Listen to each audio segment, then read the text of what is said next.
Good evening, Clown Army. You're currently listening to our interviewee for the day, and that is Tony Duncan, the RANCID Poets. Hailing from Texas. This is going to be a good one. This one is. Tony's music usually goes hand in hand with political vibes, and it's going to be great to get in and find out all about Tony, where he came from, where his musical influences are, and his political beliefs. So yeah, apparently this is the first track that Tony ever released as the RANCID Poets. And it's just gotten better and better. There was a Clownfest set that he did a couple of Clownfests ago that was just so out of character for what he usually does. It was amazing. It had surf tones in it, jazzy tones in it. It was absolutely epic. I'm actually searching for that right now so that I can play that at some point on tonight's show. So I hope you're all doing that good out there in the land of YouTube. Like I say, Tony Duncan is our interviewee for the day. And our interviewer is always, as ever, the lovely Eric Lewing. Yo, how's everybody doing? I'm good. How are you? Yeah, all good, man. All good, man. Slow Sunday here, which is nice. I don't know if you've noticed, but we've also moved the time of the interviews as well. It's towards the end of the show, we were getting like a lot more views, and I'm like, okay, maybe we move it up a bit. So we decided to do that for Tony's show. So and it just so coincides with the time change for both of us. So that's been doing my mind in a bit. Yeah, but both of them have been a bit up in the air with the time change. Anyway, without further ado, I shall bring to the stage Tony Duncan. Tony! Hello. How are you? Good. How is everyone? Excited for this interview, I can tell you. Okay. Good. And as usual, no I'm pressure. just going to... Yeah, no pressure at all. As usual, I'll be babysitting the interview, so I'll be popping in throughout the show with hilarious comments. So yeah, without further ado, Eric... You think they're hilarious comments. Yeah, anyway, get on with the interview. I get the feeling you're going to be here a lot more than you think that you are today. Yes, I believe so too. Anyway, Eric, Tony, take it away. Sneaky little devil trolling in the background. Mm-hmm. So I want to say thank you to everybody that's tuning in today. Like always, I always start by saying, if you don't know what we're about with this show, basically we just throw a poll out there in the Clown Army group, the URL Facebook page, and let everybody vote on who they want to see us torture with a million questions. And you guys chose this lucky bastard. I don't know which side of the screen there he is. This lucky bastard. I don't know.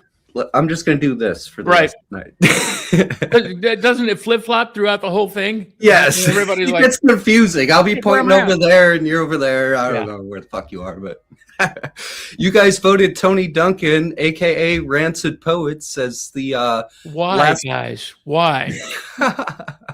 Because we love you, motherfucker. You're amazing. Well, it is good to be here, and I appreciate all the love from the Clown Army over the years. It's been quite a few years, actually, when I stop and think about it.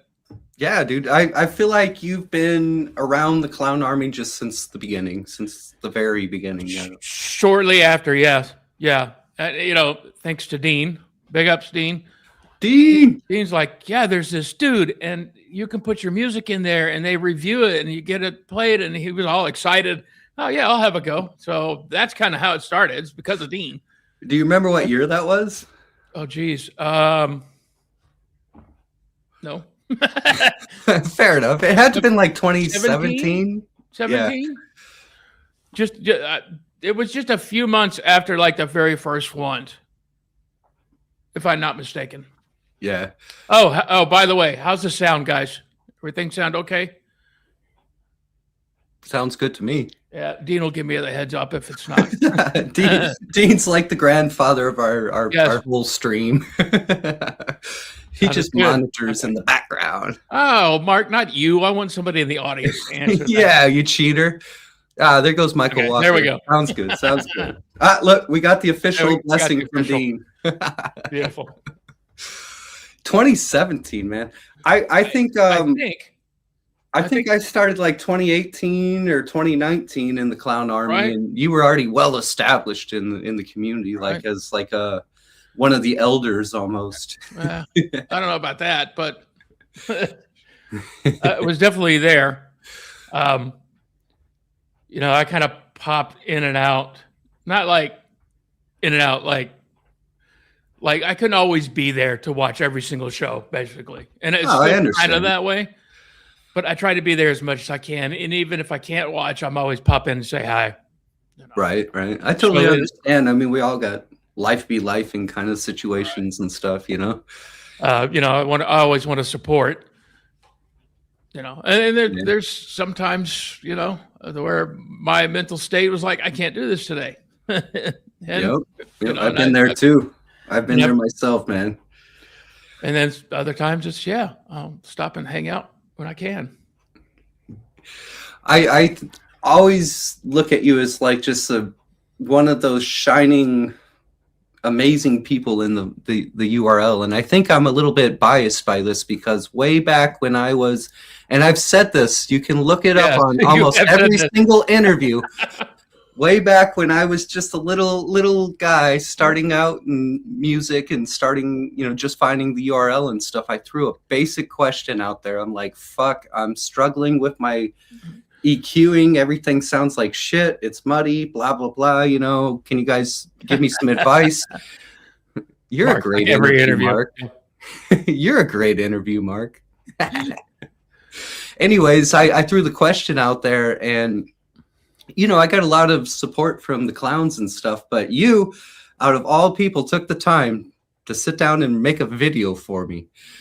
You had like Ableton, I think Fab Filter up and stuff, and you walked me through like from the very beginning to the very end.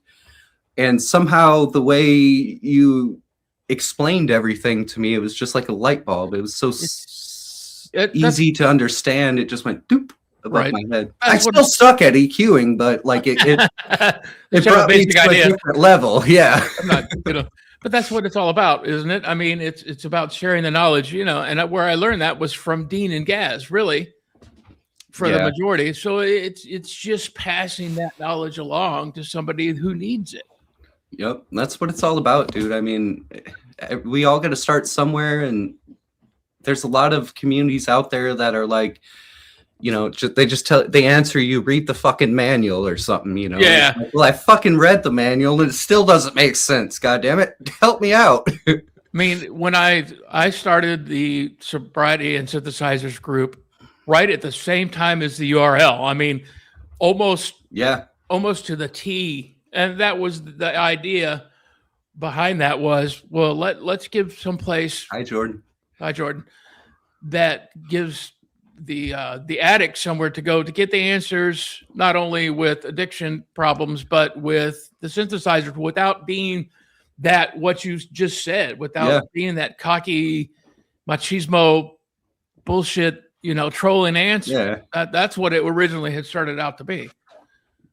You know, speaking of the sobriety and synthesizers group, I really enjoyed that group. I think it's important to have a platform out there. I feel, did you close it down? I did. And you know what? In hindsight, that's completely my fault. It just got to be to where it was almost, it was a second job. Yeah. You know, and I was going through some changes at work, and it got to where it was hectic. We lost a couple key members, and people seemed to kind of start losing interest in, you know, it's a tough one. Yeah, it's a tough one because you got the sobriety angle in there, and that's a sensitive topic for a lot of people, you know, but it's an important topic, I think. Right. It just got to be too much, and we tried to kind of rebirth it, and it just like it just didn't go. So I'm like, well, I'm not going to sit here and spin my wheels. Doing this if nobody else is interested, or very few people were interested in doing it. I mean, it's totally my fault because I let it go. Well, it's tough, especially, I mean, I would say maybe in that situation you need to have some admin helping you. We did. I mean, I had plenty. I had, you know, I had Dean, and I had a couple others, and Gaz.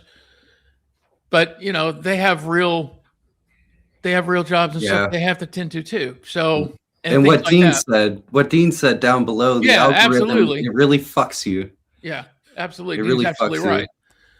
So I've it's just I've said this a few times. If I started the Unsigned Review live today, I don't think it would be as popular simply because Facebook just hides stuff. Like, I don't think it was you that was, like you said, you tried to regain it. But again, I think it was Facebook that failed you, not like, you know, what you were doing. I genuinely think it was Facebook. right. Yeah. I think that What a one dumpster thing fire that Facebook has become. don't get me started. I've been on a 2-day event with a very close friend of mine who spent like 3 days making a video of a performance that she did, and you know, then she spent 3 days making this video, and it got nowhere near what she was hoping on the reactions, you know, Right. for all the time that was put into it. It's fucking, and it's an amazing video. It's just the algorithm is shit. Not just that, but as a society, as we're just getting hit from every single side. Yep. There's this information is there. It's coming here. It's coming there. Is it real? Is it not? Did the total bombardment of information is too much for one person to try to comprehend and see every single thing. I want to see everybody's stuff, but god damn. It's a lot. It's a lot. It's like you said, know? it's a full-time job in itself, you know? Yeah, you can sit there and watch shit. people shit all day long and still not. You know what I mean? It's just so much. So there's that. Yeah. Back to the sobriety and synthesizer group thing. I one thing I really appreciated about that is the sobriety aspect of it, because I think in this scene, a lot of us struggle, myself included. I mean, I struggle with my own demons.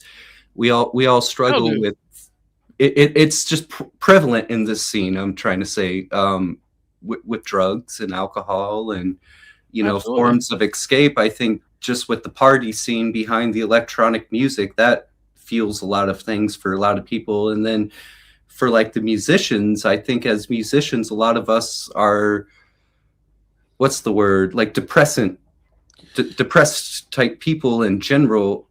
I don't know. I feel like the creative person has a little bit of sadness about them too. Oh, absolutely. We're always looking for an escape. So enter the drugs and alcohol. Right. So yes, the creative soul is also very torture in a way. Yeah, in a way. I mean, we're passionate about things. So it doesn't matter what that passion is. I float between, I'm passionate about music, absolutely, but I'm also passionate, about the political thing and things that happen. I'm also passionate about standing up for the little man, and we feel these things. It's not just that we like these things. I feel it every fucking day. Me too. What is happening, and it hurts. And then there's joy. Don't get me wrong. I'm not going to make this Robert Smith sad fest, Morrissey or some shit. I love the analogy there. But there's this physical feeling that people that are creators get, maybe compared to like, let's say, an engineer that's that just are cut and dry. Very mathematical. Right. Yeah. So there's that element for sure. And, the thing is, I struggled for a long time. I started taking drugs at 16. So that would have been 1986. I don't know. 86-ish? 87, somewhere in there, probably. Yeah. And I thought it was the greatest thing that ever happened. Of course. Why wouldn't you? It feels great. Right. Mark says he was 10 when he started. I was about 12. I was older. Yeah. And but then it just slowly became a crutch, and it slowly was a deal where I'm chasing it. I mean, at some point, Oh, in '86 he was 10. Oh, okay. Okay, we get it now. Clarification. I mean, at the end of my addiction, I was taking hydrocodone bottles, empty bottles, licking my finger, rimming those bottles, and then trying to get whatever. That's when I realized that this is madness. It feels like it brings you to the highest place, but then at the same time, it's actually bringing you to the lowest place. That was my low point. Yeah.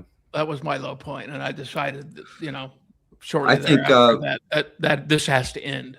Similar for me. I've been sober now since 2015. Other than marijuana, I do smoke marijuana. It's legal in my state. Fuck off, everybody. It's still a drug. I get it, but right.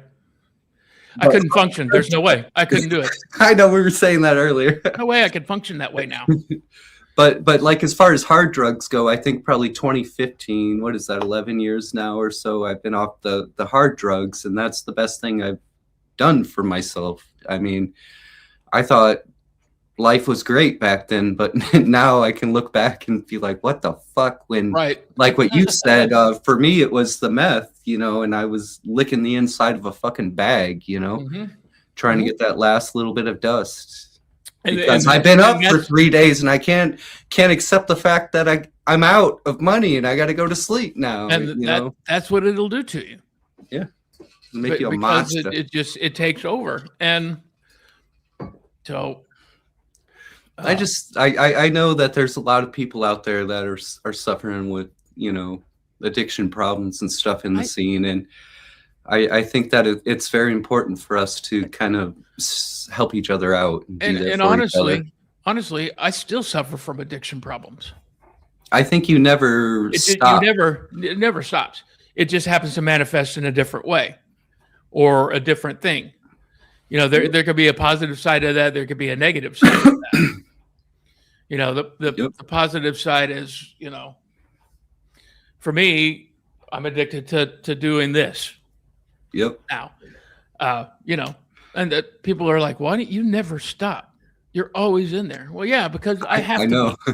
I'll see posts from you at like freaking 3 o'clock in the morning. Like, I guess I'm awake making music. And I'm like, my man. I have to be. That's just it. That I don't have this choice. If I don't, my head's not right.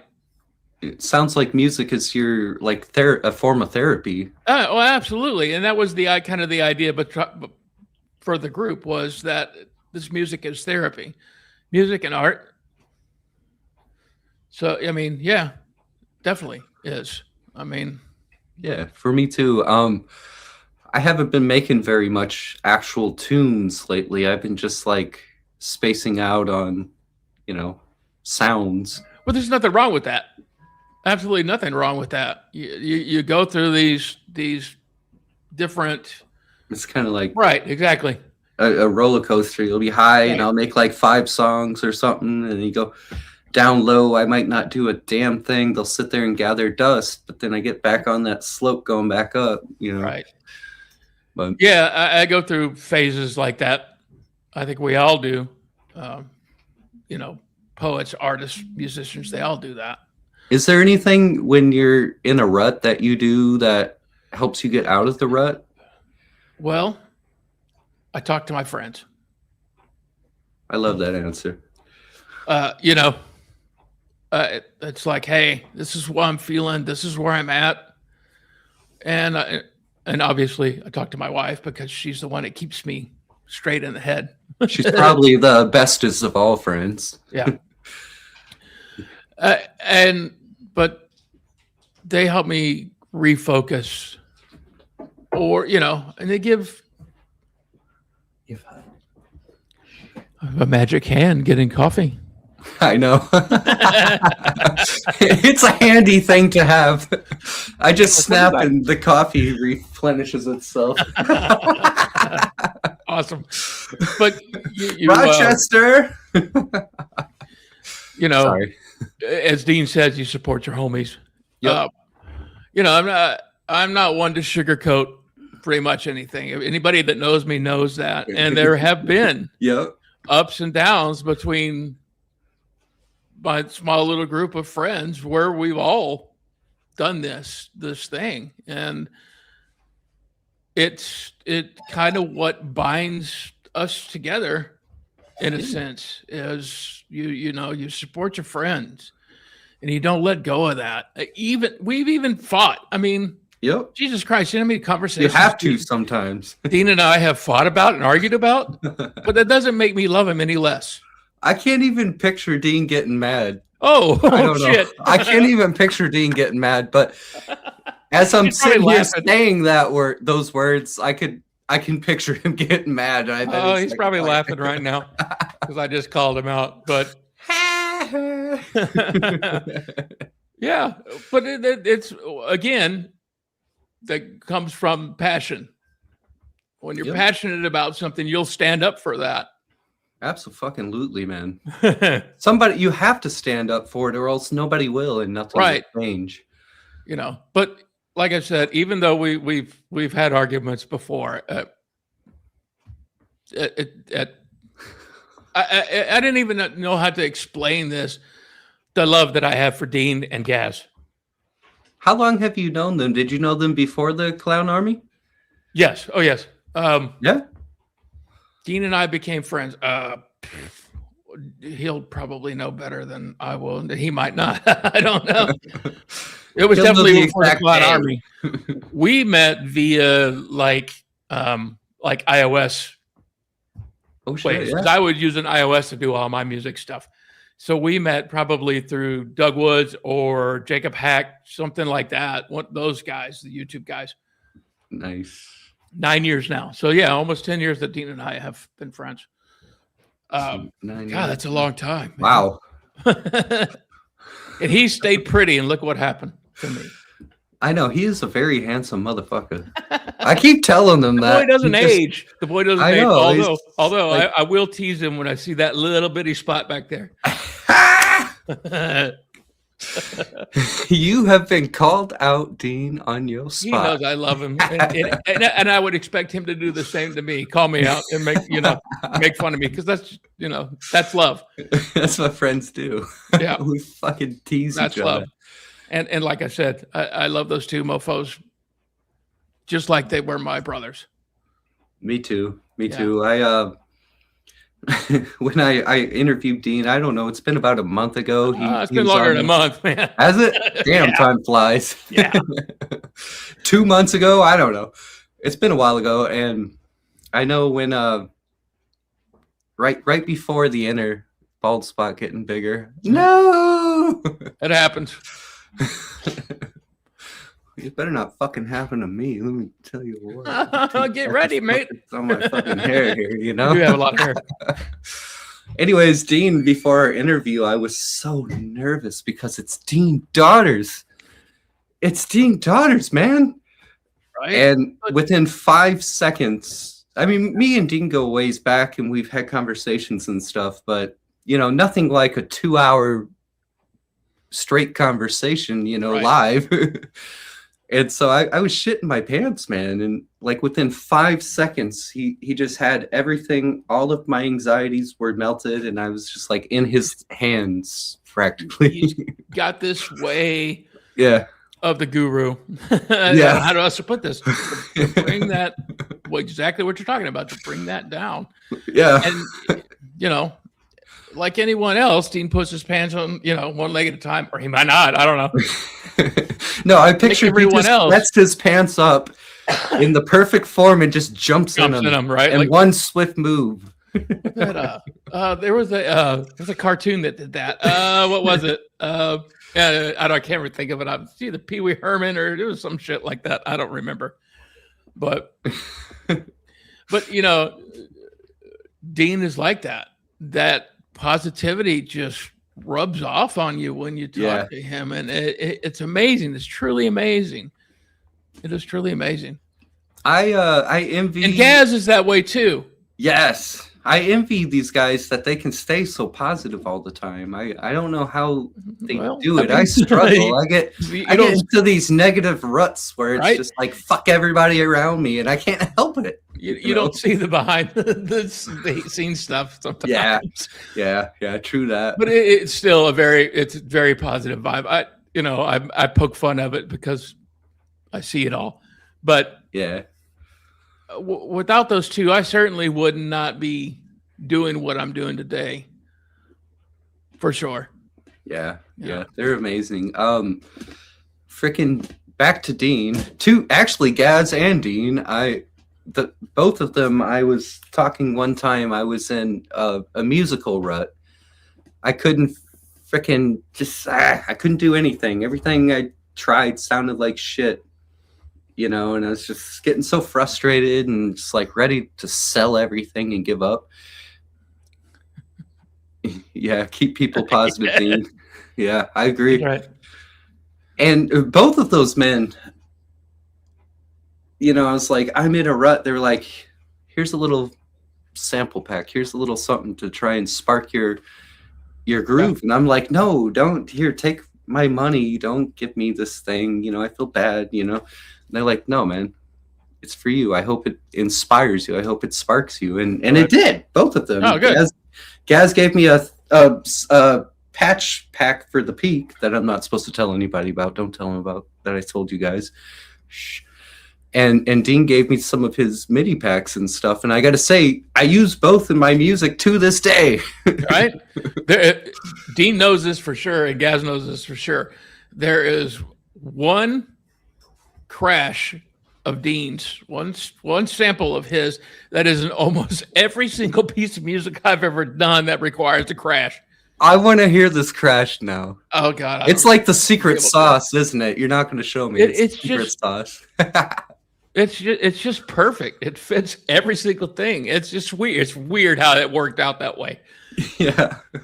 He knows what I see. He knows. I see him down here. He said, yes. I feel like this is an interview for Dean and Gaz right now. I'm sorry to get sidetracked off them. They're just I'm the one that started talking about it. They're just so amazing, and they're around always. It's the sauce. There. Yeah. It's the sauce. I told you that live chat was the Beasties. So getting back on track. Okay. Well, we're not really off track, are we? Nah, we're never off track. A little off, but not off. Little off, but never off track. Who is it? Robert Gordon music. Love his serum patches. Good. Yes. Excellent. Yes. Spread the word. Dean has the best patches, the best sample packs, everything in town. And you know what that boils down to? Passion. Passion. That's why Dean's shit sounds so good, because he cares about what he's doing and what he's putting out there. Yep. And like during his interview, we were talking about you get the pre-sick pack, you know, and it sounds great on the demo, and then you get it, and nothing fucking sounds like what you thought. His sounds, like the demo, yeah, right. They do. They sound like what he presented. And you could drop his shit into any project you're working on, and it just like sits there nicely. Very little effort. Grindcore, but okay. Maybe not grindcore, but. But yes, speed it up or slow it down. Maybe it'll fit. I don't know. Right. But again, it boils down to the passion of the artist and the creator. Absolutely. Now I have this song by a little known group from the 80s called The Flirts. And they were a high energy group, and the words are just passion.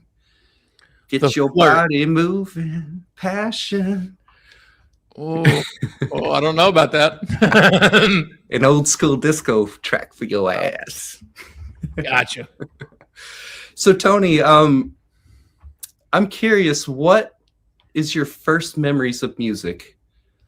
Music in general. What is the first song you can remember being like, yeah, I like that? Well, whether I liked it or not is debatable. Because I can remember music and my mom playing music.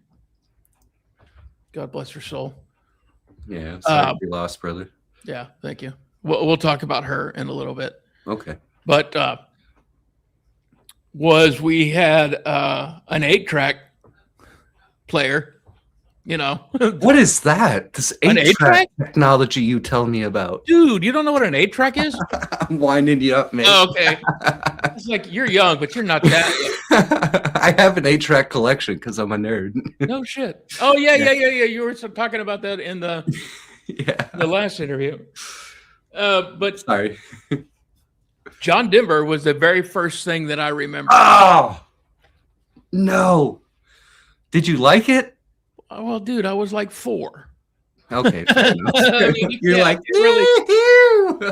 I was like 4 or 5 years old. The first song that I remember in my dad's car was "I Can See Clearly Now That Rain Is Gone" by what's his name? Somebody will know. Somebody out there know. Johnny Nash. Yep. Johnny Nash. I remember standing. This is standing in the front seat of the car. Okay, before this seatbelt thing was a thing, listening to this song, and I always thought it was. He's like, all the obstacles are in my way, and I always thought it was octopus. All the octopus are in my way. And Damn octopussies. So I was like, 4 or 5 years old. That's my first memories of music. And yeah, Dean's like, I like me some John Denver. John Denver was a prolific writer. I think he was. It's just he wrote a lot of songs for a lot of people. It just feels so campy nowadays. He gets lumped into that campy category, though. Yeah. If you listen to like the earlier stuff, I mean, it is Western, kind of country Western, but not really. It's folk. It's really folk music. I would, I would rather listen to John Denver than some other things that are out there. Yes. Then a lot of modern music will just, he wrote most of all of his stuff. He played most of all of his stuff and things like that. And that can be respected. Whereas somebody like, like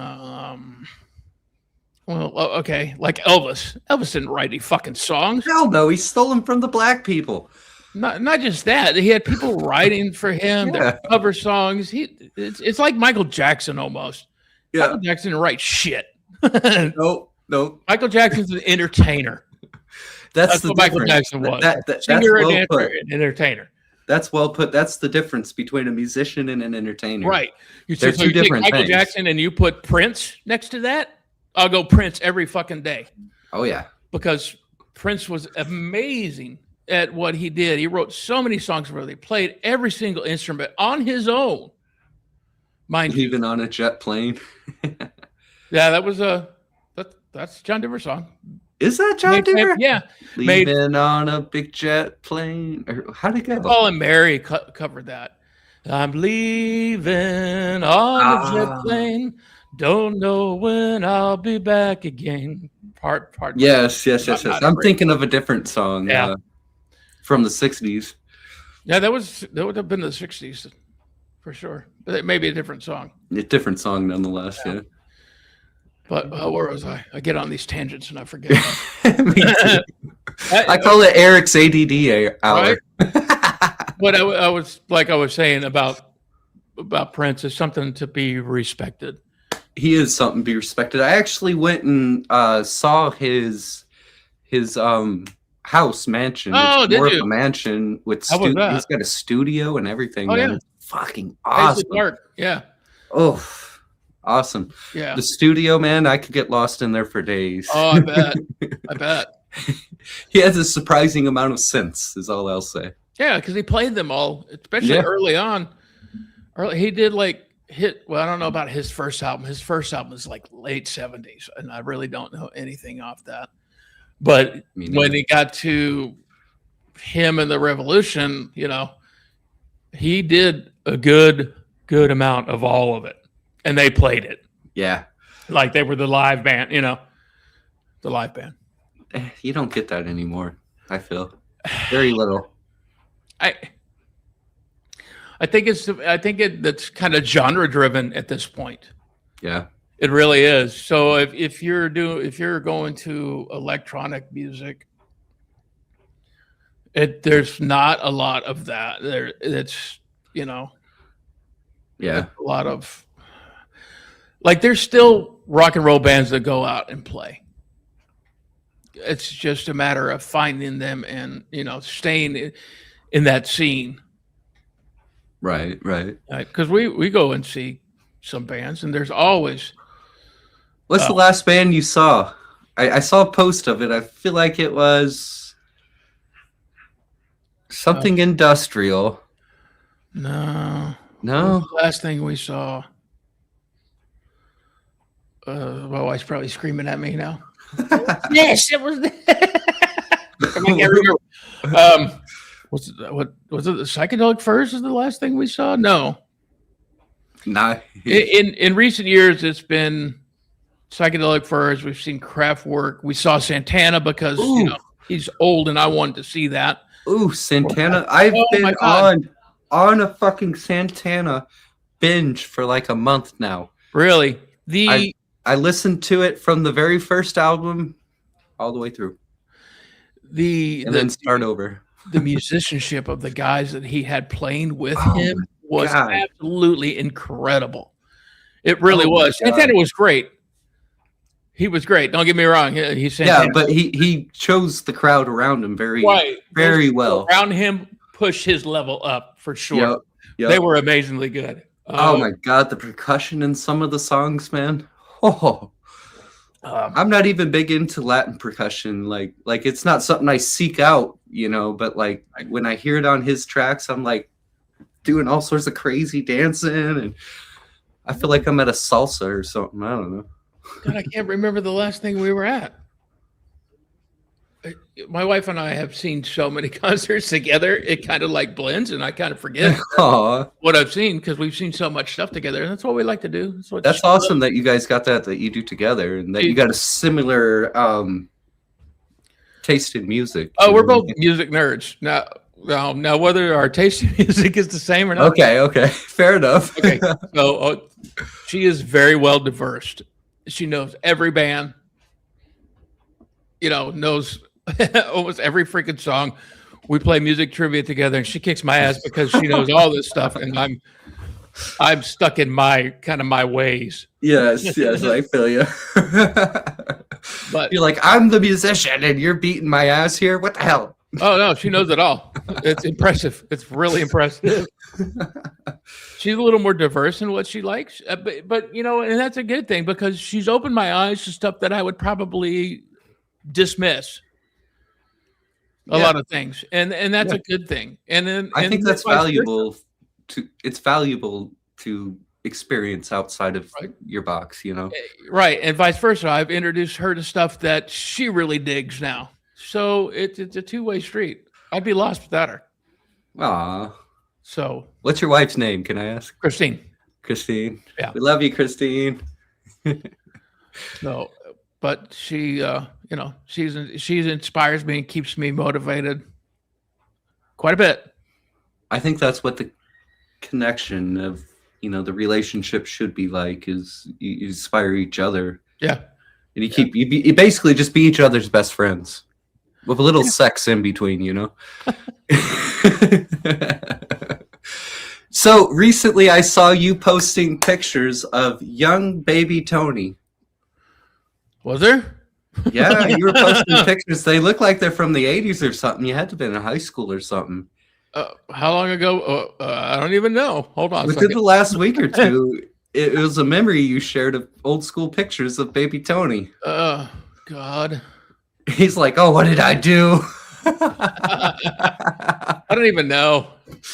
Man, this past month has been such a clusterfuck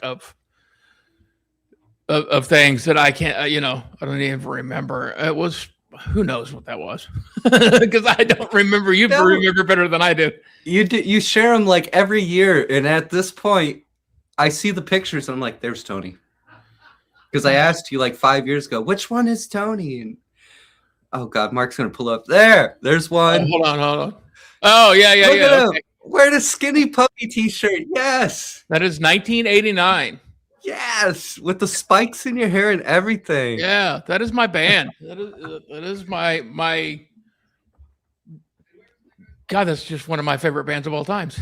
I was gonna ask you what were you listening to back then. Then Mark pulled this up, and the shirt kind of says it all. So a lot of post-punk. Yeah. A lot of post-punk, a lot of new wave type stuff, synth pop, industrial. Like if I'm going down that industrial route, it'd have been Skinny Puppy and Front 242 and Frontline Assembly, those kind of bands. I'm very particular, you know. I've had the chance to see all three of them live. You have? Yeah. Nice. At different times in my life. Right. Recently, I saw Gary Newman, Front 242, and Ministry were all together. I've seen Ministry too. They were all together in kind of grown St. out of Peter's. Ministry. Yeah, it's a little. It's got its niche, you know. I will listen to Skinny Puppy till the day I die, though, because there's something about it that speaks to me. Yeah. Oi, oi, oi! Who are we oing? Gaz! Gaz is here. Gaz, you missed us jerking you off earlier. We were just talking about you. I don't know about that, but we were just talking about you. I had you almost agree to it. No, sir. I may be old, but I'm still pretty sharp. Gasm! So I was listening to the bands, and then I listen to other stuff too. Mark's he's probably gonna pop in and be like, no. But I love Pink Floyd. I knew you were gonna say it. I love Pink I am the world's biggest There he Pink is. There he fan. is. There's a reason. There's a reason. There's a method behind my madness. Don't mind them. There's a method behind my madness with loving Pink Floyd and the Beatles. Let's just sneak that Beatles in real quick. Yeah. It's once you. How do I put this? You start looking beyond the music, but you're still looking at the music, right? You start looking at the recording techniques and the amount of the stuff that they were doing in the studio, both bands, right? Yep. And how they embraced technology. That's the big thing. They didn't shun it. They just did not. They found a way to make it work for them. Yeah. Right. You know, Abbey Road's spring reverb units, which are like the size of this room, each fucking module or whatever they call them, are going for sale right now for like $300,000, man. Mm-hmm. Nobody probably knows how to use them, but right? People are loving them up. But you look at the bands, and yes is another one. Yes is another one that embraced the technology. They all embraced synthesizers, even the Beatles, because there's synthesizer on Abbey Road in 3 or 4 spots. Synthesizer, and you have the what's it called, the Mellotron, which is like an early form of sampling, basically. Right. So they all use that stuff, and I find that extremely interesting. Plus, I'm old school too. You know, I grew up on that when classic rock was still being played on the radio. It was just rock at the time. It was rock, yeah, yeah, right. But you know, we were still hearing that music from, you know, and so let's say it was 1987. Then, you know, 1967. We're, you know, still hearing that 20 years later. Right? I have to count 67, 20. Something like that. I don't know. My math's been fucked up lately. Right.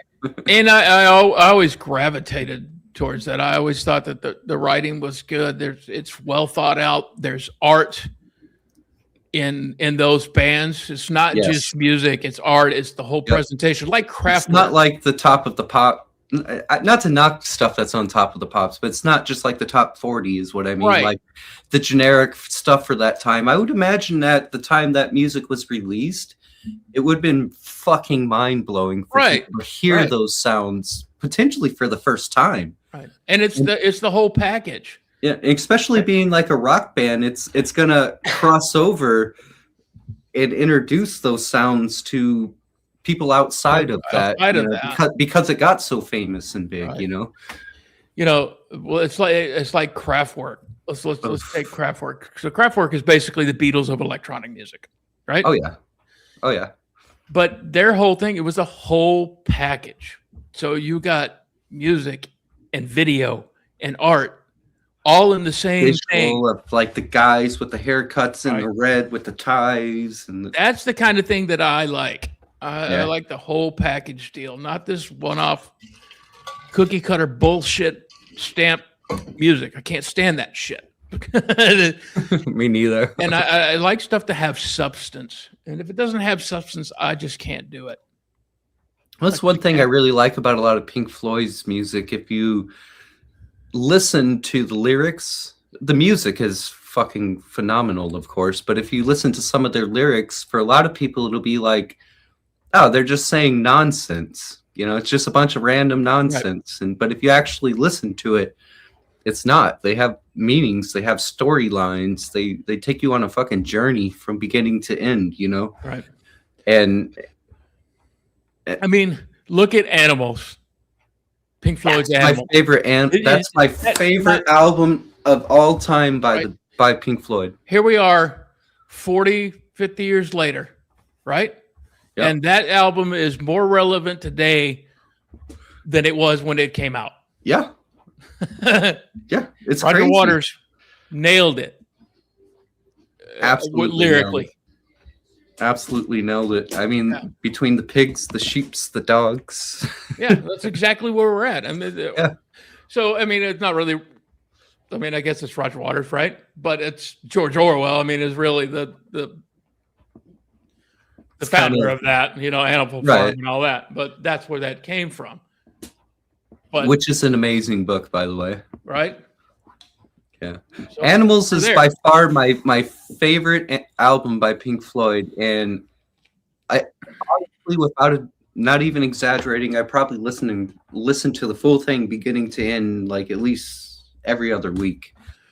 Yeah, I think it's my second favorite. I'm really partial to Dark Side of the Moon, but not all of it, actually. As I grow older, I listen to Animals all the way through.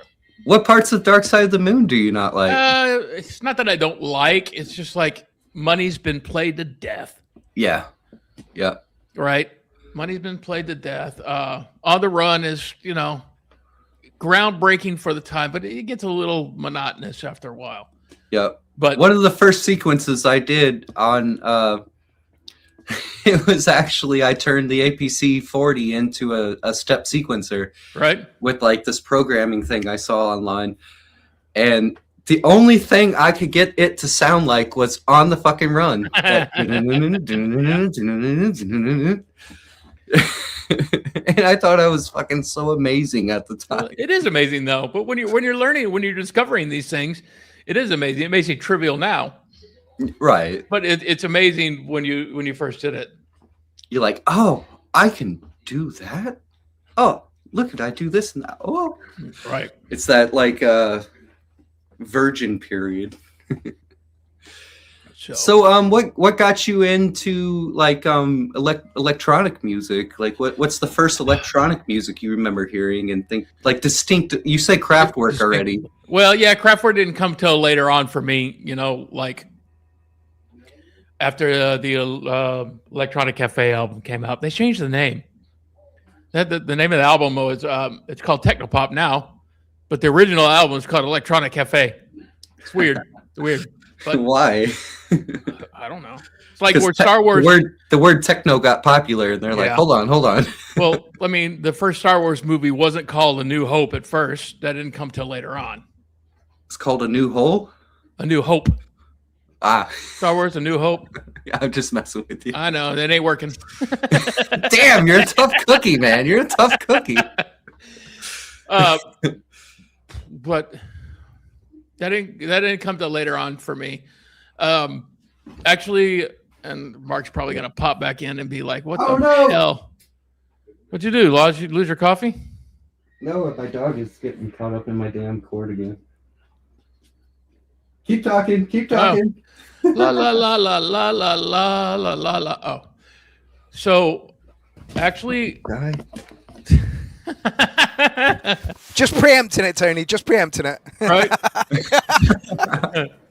So I actually, in 1982, there was a band from Birmingham that took my heart by storm, and that would have been Duran Duran.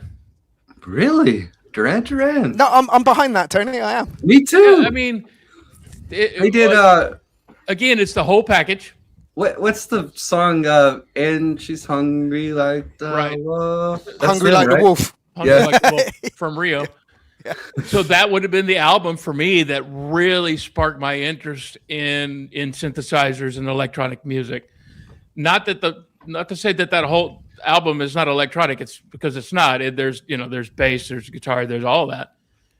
But what Nick Rose is doing with that album is just absolutely amazing. That all the arpeggios and it just starts out and the energy, and it's just incredible. And it was mind blowing at the time. Yeah, I was like, I was going to say that. Fucking awesome! I love this.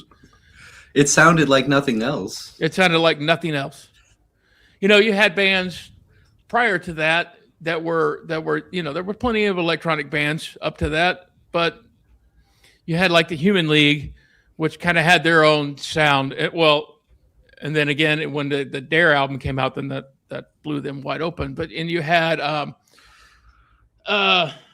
bands like OMD, which were mediocre at best, in my opinion. Yeah, me too. I was never a huge fan. Cabaret Voltaire, which was doing the kind of industrial thing, which was pretty good, but it was never that whole package like Duran Duran had on their second album. So that's what really got me interested to it. And then I started paying attention. Around 1983 is when I really started listening to music. Kind of hone in. And you got to remember, that was the boom of MTV. So that had some influence there. Yeah, we could get, that stuff 24 hours a day, 7 days a week. Whereas before that, you had the radio. You have the radio. Or you have some big brother or sister that knew these things, but me being the oldest, I didn't know that. All right, Daniel Perry. All right. Yeah, well, sorry. Didn't mean to offend you, brother. They're just not my thing. I can respect them. Now, I can respect what they were doing early synthesizer-wise, 81, 82. But in that era. You had Depeche Mode, which was their first album is pretty gashed in my opinion. It's groundbreaking. It's groundbreaking in what they were doing. Yeah, but they didn't. I don't think Depeche Mode achieved really anything until about 1985 with which album do you think? Black Celebration and or Some Great Reward the year before. It's when they embraced the dark side. Yeah. In my opinion, they were too bright and poppy in the beginning, and then they made a distinct shift somewhere along the line where they lost Vince Clarke. Right. That was the shift. Well, that might have worked out for him then. He did pretty well on his own, huh? Yeah. With Erasure and Yaz. But so that early on, that was my listening to electronic music. How did that lead into you getting into like synthesizers and making? I bought my first synthesizer. It was a Casio. And I remember the model is this little tiny thing, right? About yay big. Yeah. And white. And it had 8 drum presets, which, waltz and foxtrot and all this. Yeah. Nobody ever going to listen to. You know the song by Trio, Da Da Da. That's what it sounded like. Da Da Da. Which I actually like that song because it's goofy. Yeah.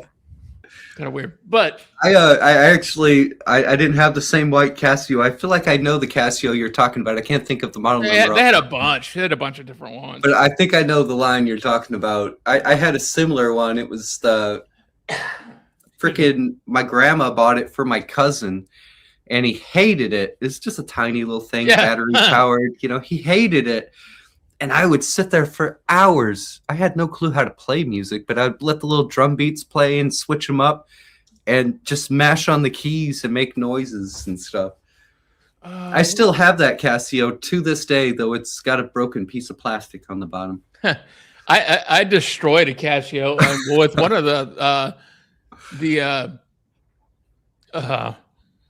one of the URL challenges or something. I don't remember what it was. No, I took it on the back porch and I just trashed it. I need to see this. It exists somewhere. Don't ask me where it's at, but I know it's around. I'm gonna. And then Where is our background troll when we need him to find videos of you smashing Casios? Oh God, what was that on? 4,000 videos on my YouTube channel, and Tony doesn't know what it's called. How the fucking hell am I supposed to find this? Jesus I Christ! have no idea. Hey, quit complaining. Oh, okay. Here's what Dean's saying. It was for the acoustic jam. Oh yeah. Okay, that I might be able to find. Give me a minute. Okay. I had to So, put my but dog that- out of the room. I was pretty young. I was like 12 years old, and I took it to my piano teacher, and she wasn't really impressed. So She's like, "What the fuck is this?" need to Tony?" do this. She was, she was old school with the beehive hairdo and way too much perfume, and I can picture it. yeah, and just as big and Texan as they come. Oh, dear. So you grew up in Texas your whole life? For the most part, I lived in Chicago for a while. But that's where you were born, is in Texas? Uh-huh. Where at in Texas are you? Where am I, or where was I born? Or both? Both. I was born in Arlington, which sits right in the middle between Dallas and Fort Worth. Yep, I've been there. Yeah. I grew up in a little town called Lancaster, which is south of Dallas. And now I'm in Tyler, which is out east. You're in Tyler, Texas? Yeah. I grew up in Shreveport. Well, Right. I didn't grow up there. I was born in Shreveport. I grew up in South Dakota, but I was born there. I went down there every single summer with my grandma. I got family in Tyler. Right? Well, It's like, what, an hour from Shreveport? Something like that? yeah, that's about right. You ever been to Shreveport? Little I ghetto, have. ghetto I have been town? to Shreveport. And what's the town next to it? Bossier. Bossier. Is it Bossier or Yep, Bossier Bossier City? City. Bossier City, you're right. Bossier City, yeah. Yep. The only Ooh. thing they got going for them is the casinos, man. The boats. The boats. Ooh, The boats. Bossier City's rough, man. Oof. Yeah. Last time I went to Shreveport, I had some cousins that lived out in Bossier. And I was about 15 or 16 years old, and I thought, I'll go over there and, buy some weed from them. So I went over to buy some weed from them, and funny enough, we ended up getting wasted, and I woke up in Tyler. Had no fucking clue where I was. I'm like, where the fuck am I? Yeah. I get it. So let's after the little Casio, which never really went anywhere. It was just a toy for the most part. It was good times.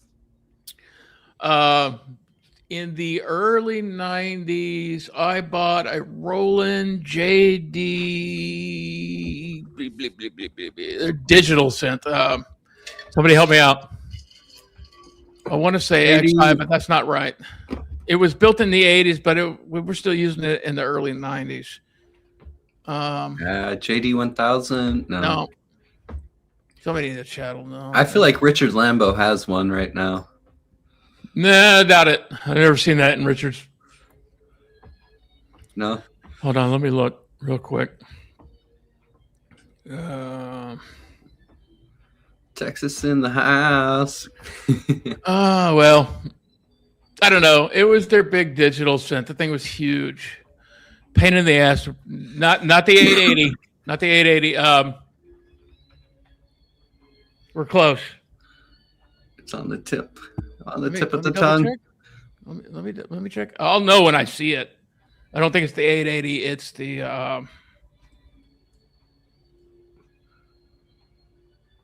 no, the 880 is the okay. I know what that one is. That's not it. Son of a bitch. I But it remember the sounded first synth I bought. incredibly good. And it's not the JD 800, which I probably would have had, but that's not the right one. Anybody else? JD 800 is the others. No. no. Mario's out here guessing close though. Yeah, you're in the right ballpark. Let me. Come on, synth nerds. You could do it. You can do it. While Tony's searching, I did just want to say that in my defense of not liking Pink Floyd, I understand exactly what Tony was saying. No, I understand exactly what Tony was saying. They were massively important. They did do innovative stuff. You know, it was fresh at the time. It just misses me by. Well, everybody has their own cup of tea, you know? Right? Okay, so the newer version of that is the synthesizer is the Boutique. Where is it? I just lost it. I just had it. Son of a bitch. Don't you hate when that happens? Man, I just saw it. Now Facebook is gonna, or Google's gonna show you advertisement for vintage synths, which is fine. It's fine. It's not so fine for my wallet, but it's fine. No, it's not. My mind. I've got a few vintage pieces, but I don't have a whole lot of vintage stuff. I found Tony's acoustic jam in the unsigned review live playpen. I don't even know what that is. I don't even remember. Dean, can you send that link to Mark so he can play it? Oh, it's probably horrible too, because I have been known to not do some great stuff. Yeah, you and me both. The last thing I did, I had a cowbell sticking out of my ass. Good Lord, boy. So, you know. What am I gonna do with you? Okay, so it's sometimes I wonder about my life decisions. Right? I got some hot sauce in the house that'll make you question your life decisions. So the Boutique series is the JX08. That is the the newer knockoff of my original synth. But I can't remember for the life of me what it is. So, what were you doing with said synthesizer? I was recording my own stuff on 4-track. Really, nice. That thing was really, really good with pad sounds and string sounds and cool stuff. Kind of like the DX7, it was a pain in the ass to program. Oof. You know, it was digital. You're sitting there and you're pushing this, 20 times to get this. They made. God forbid you push it 21 times and have to start over. 21. They eventually made an editor for it that sat on the top of it. I never had that. Is it the JD800? I don't think it's the JD800. Are you sure it's not the JD800? Let's search the JD800. I'm going to. No, it's not the JD800. It's Wait. So, what's happening over here? Oh, you guys are doing your little acoustic jam. Look at my little acoustic jam, false flag document style. You guys talk about your acid, your techno, and all that other stuff. That's not how the false flag does it. We're going full on industrial.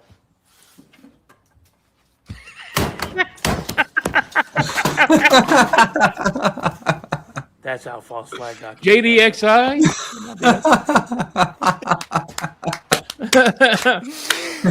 It's a shame that didn't make it into the final video. It really is. That's the most acoustic techno track I've ever heard, isn't it though? Bam, bam. I thought it was funny. Dean's like, no, not the Casio. Yeah, the Casio. No, it is not the JDXI. That's too modern. This would have been. I think the JDXI is the one I thought that Richard has. Yeah, maybe. Oh, I had a JDXI. I hated it. Yeah, Richard has a lot of issues with his. There's some shit not working. Oh, it's constantly fucking with him. The interface is just horrible. You can't see shit. It's just not a well-built machine, what you would expect from Roland to be. Especially like on a product like that. I mean, I wouldn't call it a flagship, but it's it's not a boutique kind of product, somewhere in between. Oh well, I'll look it up and I don't know, because I don't see it. It was not a huge deal. It had those like vinyl covering, and the buttons were that kind of vinyl over the top. Yeah. Very 80s styled stuff. But You know, it sounded really good. So I was just making my own 4-track. I didn't know how to play shit. I didn't know how to do anything back then. I really didn't.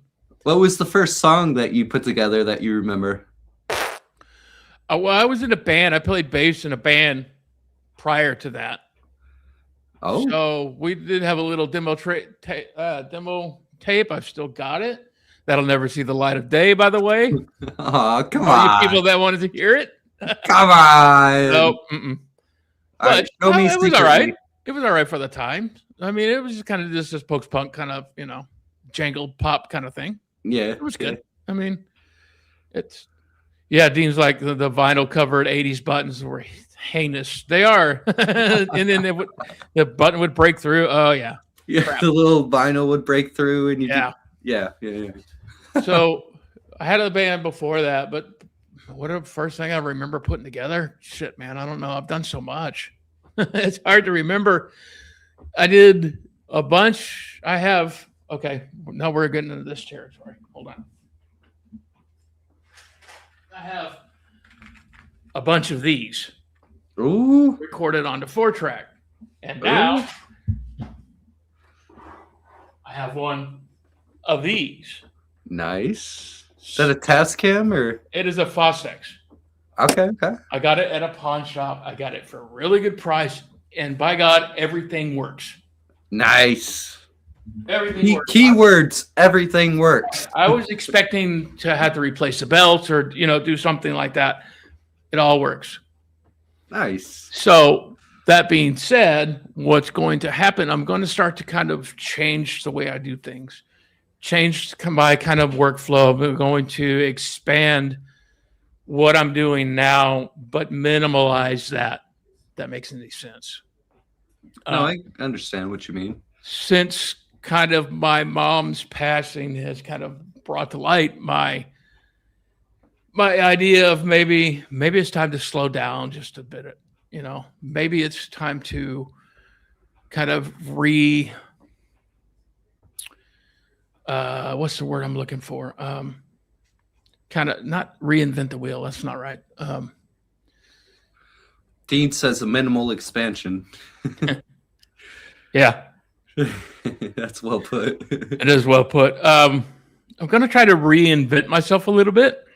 Okay. What's the new Tony going to look like? Or new Rancid Poets or like that. God damn, that scared me. Don't do that again. It's going to be a little bit different from what I'm doing now. I want to kind of streamline this stuff a little bit. I want to expand on the sound expansion. Is it where I want to do this like kind of liminal music type thing. Everything you're going to see that's going to be coming out will be this cross. It's not quite Boards of Canada, but it's not Brian Eno. Okay. You understand? You know, so we're going to be somewhere in between that, I think, is what's going to happen. So what I'm thinking is doing digital, I'm going to do digital release, but I want to do cassette releases. Nice. I'm going to make all the artwork myself, hand stamped, hand printed. Nice. I like it. All that. I feel like as people, which going to go back to that information thing we were talking about earlier, we've lost this physical type thing. Remember when you were a kid, you used to go through your record collection if you had, or in your case, probably CDs when I was a kid, but right. And you look at that, and you'd open up the fold, and you'd smell it. You could smell it. You could taste it. You could feel it. And you can look at the little artwork that's inside the back cover, the front cover, the inside. We've lost all that. I agree. And I feel like for me, it's important to kind of get that back, at least in my vision in my life. I can't speak for everyone, obviously. I've got to do what makes me happy as an artist to do. Yep. And that's what I'm going to do. It'll be, you know, and the cool thing about doing cassette, I can print off 2.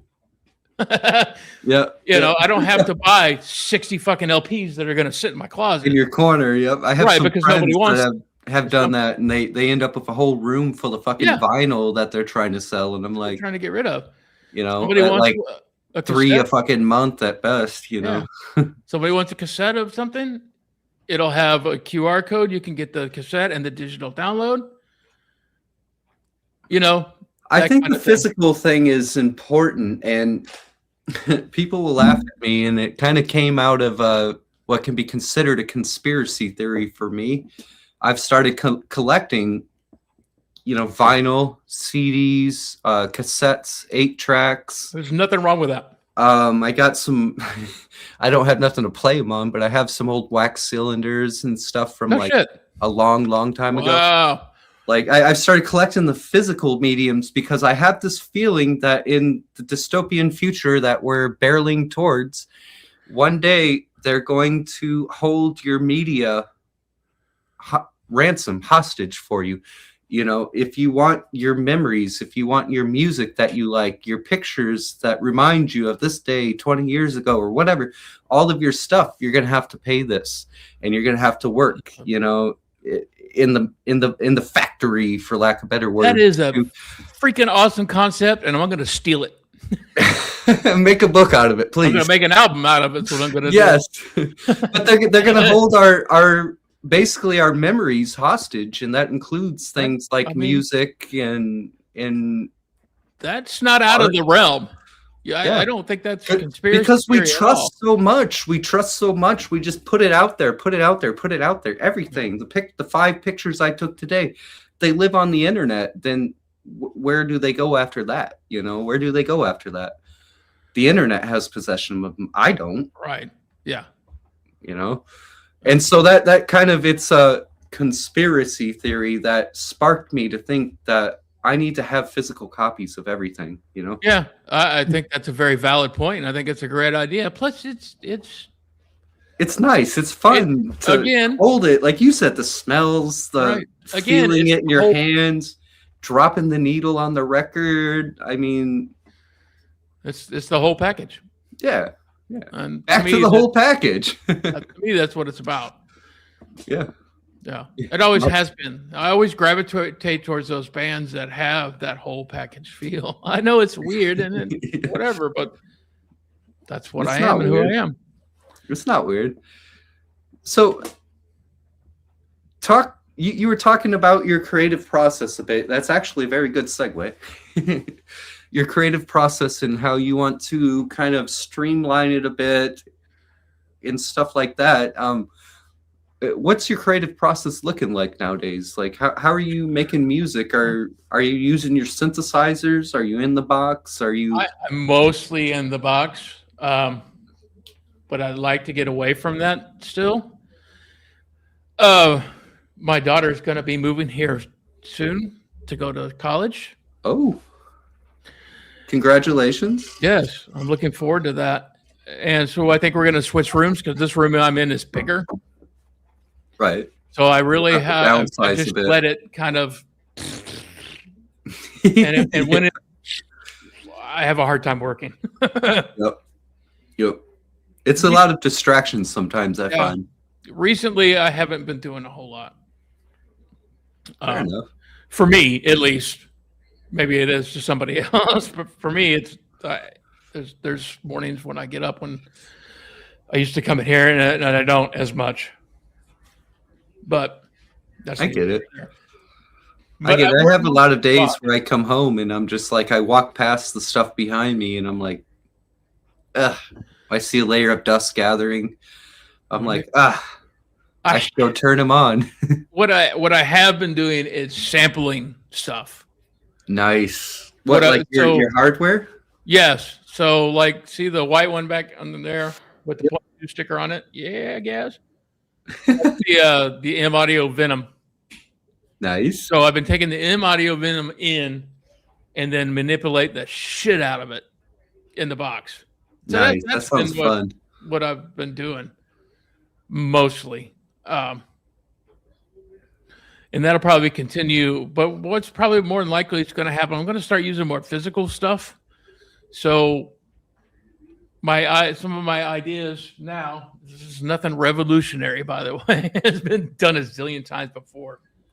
Is going from here in, right, stretching stuff and manipulating stuff here back to here. Oh, nice. So we get the texture, the feel of that thing.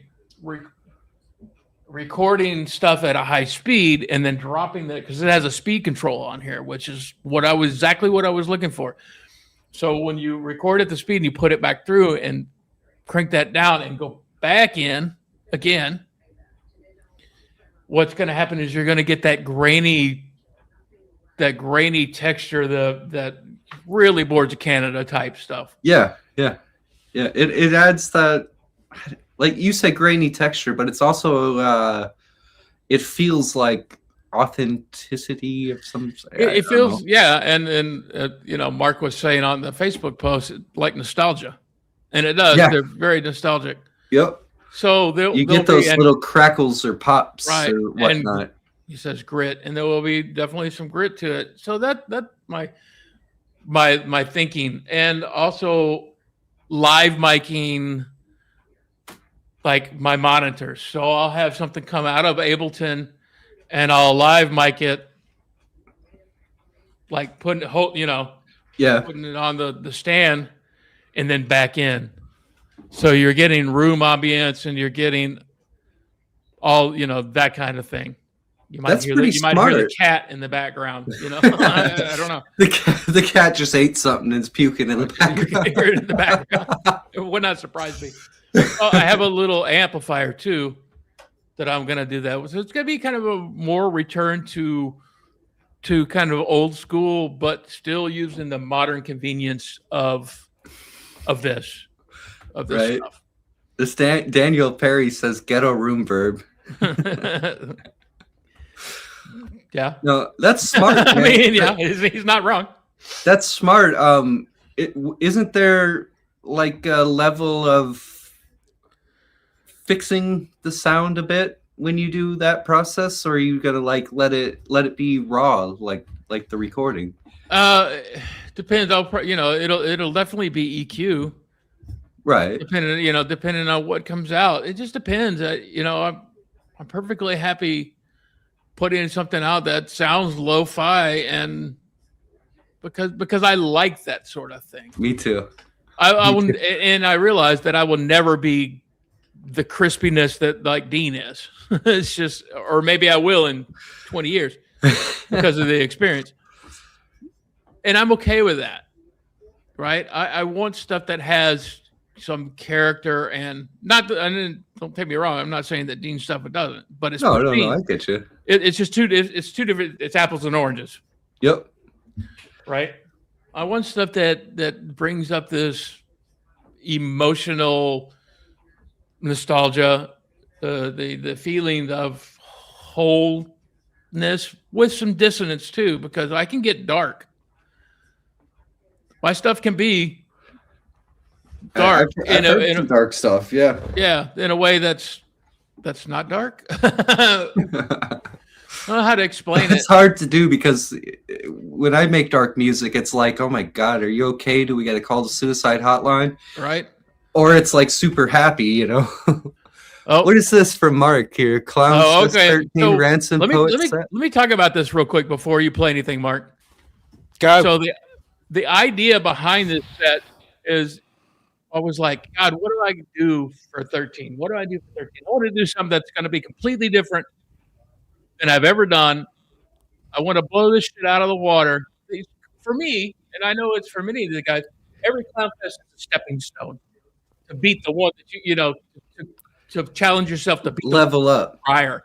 Right. And that was the whole idea like this. And I started doing I had 3 to 4 tracks that I was going to use. And I thought, you know what? Fuck it. I'm going to keep going. So I made an 8-song album out of it. But I wanted to up the ante, and I wanted it to be different, and I wanted it to have, I didn't want it to be acid techno, I wanted to do something that I've never done before. right? I'd never attempted anything like that before. And once I got into that groove, I was like, my God, I absolutely freaking love this. Although it's not necessarily a representation of what I do all the time. It's definitely not. But it was a blast doing that. Yeah, this is probably my favorite set from you. And the reason I pulled it up is because you said that your music can get quite dark. This is completely the opposite direction of that. Complete like opposite, completely. yeah. Blew me out of the water when you did this. It really did. Should we take a quick listen? Yeah. Let's hear.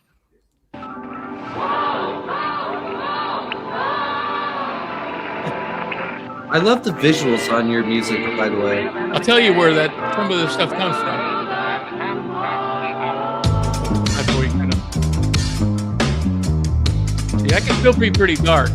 Oh, and it be hairs have just gone up on my arm, Tony. Honestly, this is one of my favourite sets from Clownfest, like ever. I've got about 20 in that list, but you know. Right. Well, thank you. Pleasure, man. And it just gets better and better throughout the set. And again, quite political imagery that you're using here as well. Right. I love Crumb. Anybody that doesn't know Crumb as an artist, you need to. It's great. Robert Crumb.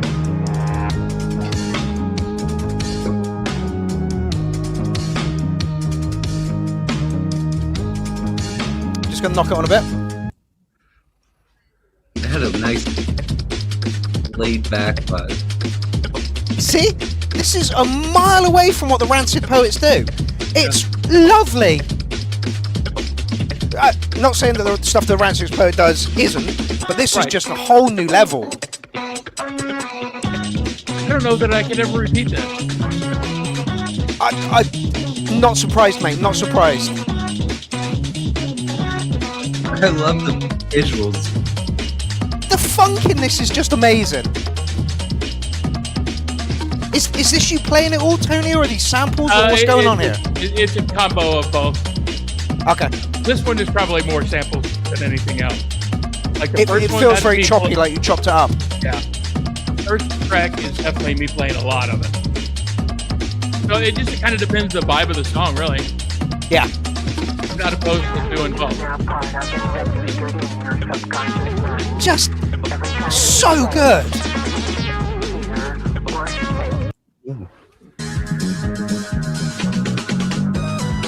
This is like the Sesame Street song.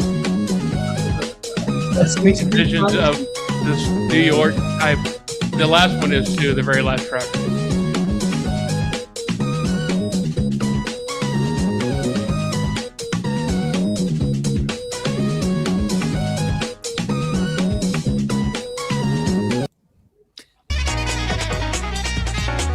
I mean, this is straight up 70s. Yeah. Way. Yeah. And that's what I feel like I'm in a scene in one of those blaxploitation films, like I'm running from the cops, jumping through fire escapes and stuff. There was lots of soul, lots of funk and jazz in that whole album that I did. But it's just so much fun. I think and so much fun to listen to, really is. I think you and Fanatic 12,000 would make a great collab. Yes. You two have that funkiness going on and stuff. I think the two of you would. Right, but that's just not my normal MO either, though. I got to be. No. I go through moods of how and what I want to, present. No, I get it. Yeah, So that was such a shock. In like the best possible way. Which is good. Then that's what I wanted. I wanted, and then you saw the last clown fest with all the ICE agents beating up on the civilians and all that I did. I wanted that too to be a shock, because you had this kind of, it's a little bit of salty sweet going on. Yep. Like you had this visual imagery of the nastiness of people with this kind of solemn, sweet kind of music going on. Everything I do, whether it turns out to be shit or not, has a plan. It has a thought process behind it. Right? There's always some kind of underlying bit, whether it's you know, those things and like the sound with the funk and all that, or it's exposing capitalism for what it actually is. Shit. You know, I did the whole album after that was that. It was about knowing who you're paying your money to and how commercially they're screwing you, you know, that kind of thing. There's always a thought process of what I'm doing. Always a concept. Totally. That leads me to my next question, but I'll let Mark play a little bit of this first. Like, you see the imagery there? So what does that represent? Those are the amber waves of grain. I don't know. In the song. When I see the visuals, I think of it with the two laid on top of each other there. I think of like you said, the nastiness of people, particularly in this country right now, with ice and stuff.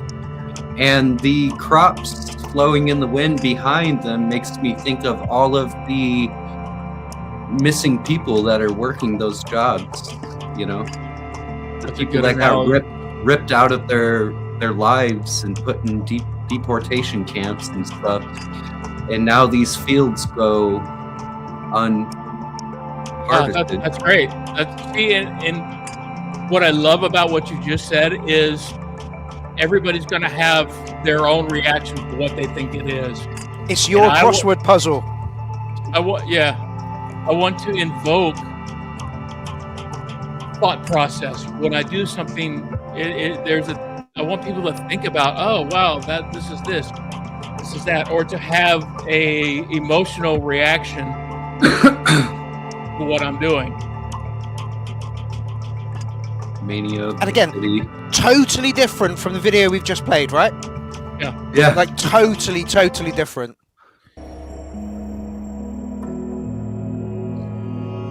You got this kind of ambient.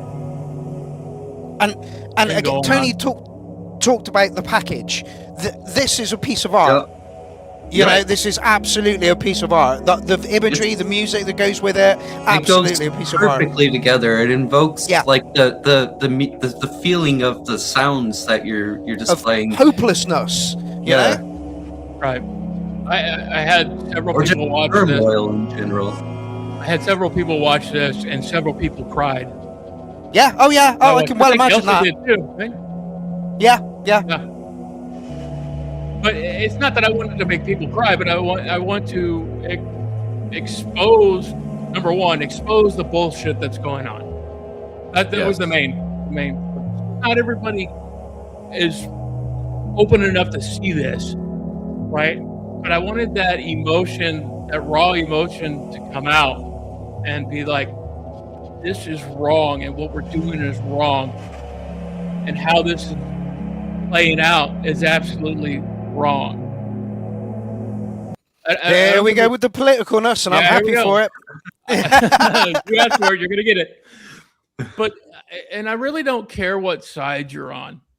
It doesn't matter. There's a difference between right and wrong, and subconsciously, everyone knows what's right and what's wrong. Whether even your beliefs.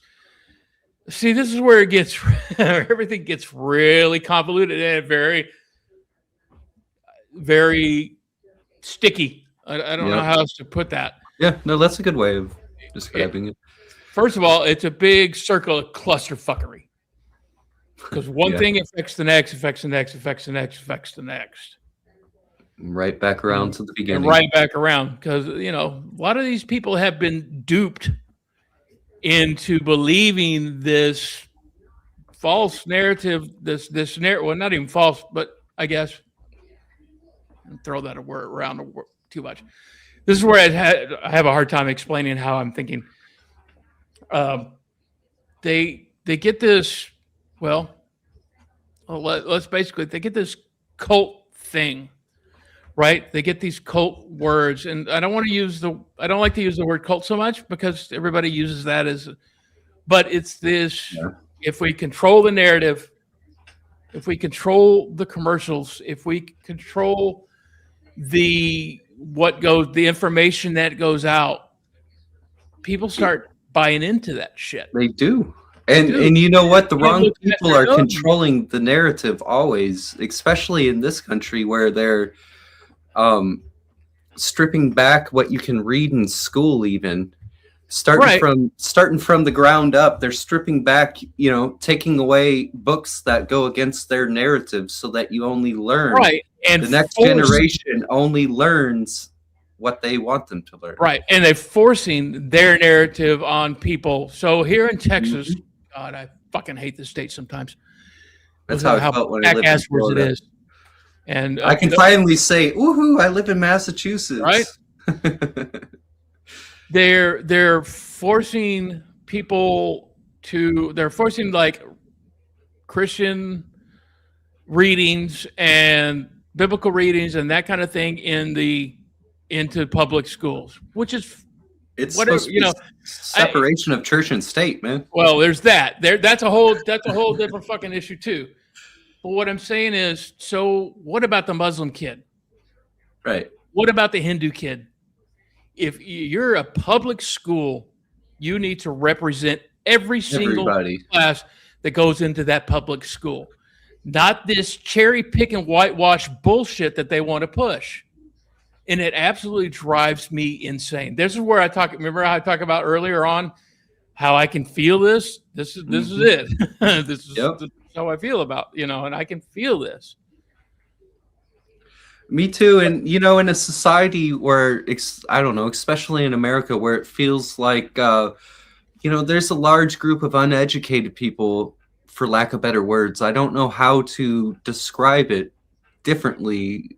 I do, but I'm not going to. Yeah. I mean, that's the nicest way I can describe it. Right. Uneducated people that are now getting dealt up a hand where there's no hope of getting out of that uneducated hole that they're in with the beliefs and stuff. Their horizon can't be expanded. They're kept there purposely. Right. But the thing is too, they chose this. A lot of them chose this. They chose to go down this route with who we put into office. So here we are a year later, and everybody's scrambling like hell. You can see it. You can see the effects across the world. Look at this. Look at this is in Bristol, right? The chaos that this administration has brought upon the world, not just the United States. Every inch of it. In a year, we have destroyed this country that took 200 and something 50 years or whatever to build. Now, don't take me wrong. I don't. This country was built on racism, slavery, and all the other things. Okay, but it's 2026. You would think that we could get past this. That we could actually evolve. We're not evolving. We're de-evolution. Devolving. We are devolving. Is that a word? I think so. Well, if it's not, it is now. You know what I'm talking about. We are. But also for me, I feel like part of it is a symptom of a bigger problem. It's a symptom. Well, even this administration, all the crazy stuff, it's a symptom of the bigger problem in this country. I don't know what the problem is. The problem is there's too many goddamn people, for one. Well, yeah. That's worldwide. And I've said that for years. There's too many people in the world that all have different objectives. But see, this is where it gets convoluted because I have a different objective than you have. And so I don't want to sit here and preach about something and then you have a different opinion. You know what I'm saying? Yeah. It's hard to explain. I struggle to explain it too. Like I was saying, I feel like there's a bigger problem with society, humanity, and these are symptoms just popping up because of the bigger problem. And until we solve the bigger problem, this thing is going to keep escalating. Devolve is a word. Thank you. Thank you. Or is it devolve or devolve? Anyways, everybody. Well, the the main problem in this world, and it really boils down to, is money. Yeah. Yep. It's the root of all evil. It is the root of all evil. It is all, but you also have to have it to survive. Yeah. So, I mean, it's people want to controlling other people and force their beliefs on somebody else. It's like, I'm going to break it down. You know, I'm not going to sugarcoat shit. Please don't. You know, you are obviously a gay man. Some and days. why? Some days. You know where I'm going. I know. I'm just fucking with you. What business of mine is it for me to tell you how to live your life? Absolutely zero. And that's where the problem is, because everybody thinks they fucking know everything. And that they are entitled to an opinion about other people's existence. Until you walk a mile in somebody else's shoes and you know what they're going through, you don't know shit about shit. Yep, that's fucking well put, dude. I couldn't even say it better. I couldn't say it better. You know, it's you know, and to try to take away the rights of people that are different than you is absolutely absurd. It's crazy. Absolutely absurd. It's crazy. And you know what? It comes down to also, where does it stop? You know, today they'll take away the rights of once it's brown skin, of gay people, of you know, whatever, but and it's all great for these people that are supporting it. They're like, yeah, you know, make America great again until it affects them. Right. And when it affects them is when they'll change their fucking tune. And then it's too fucking late. Yeah. That's what really fucking what grinds my gears. It really does like grind my gears. New England. You said it like a true New Englander. I got a few accents hidden here and there. I always try to imitate stuff that I hear because I think it's funny. Me too. Funny enough, I know we're getting off topic now, but I moved up to New England, Massachusetts. From there's the wife right here. Hold on. The current U.S. administration has made it acceptable to openly hate and suppress others, and they absolutely has. Yeah. They're there.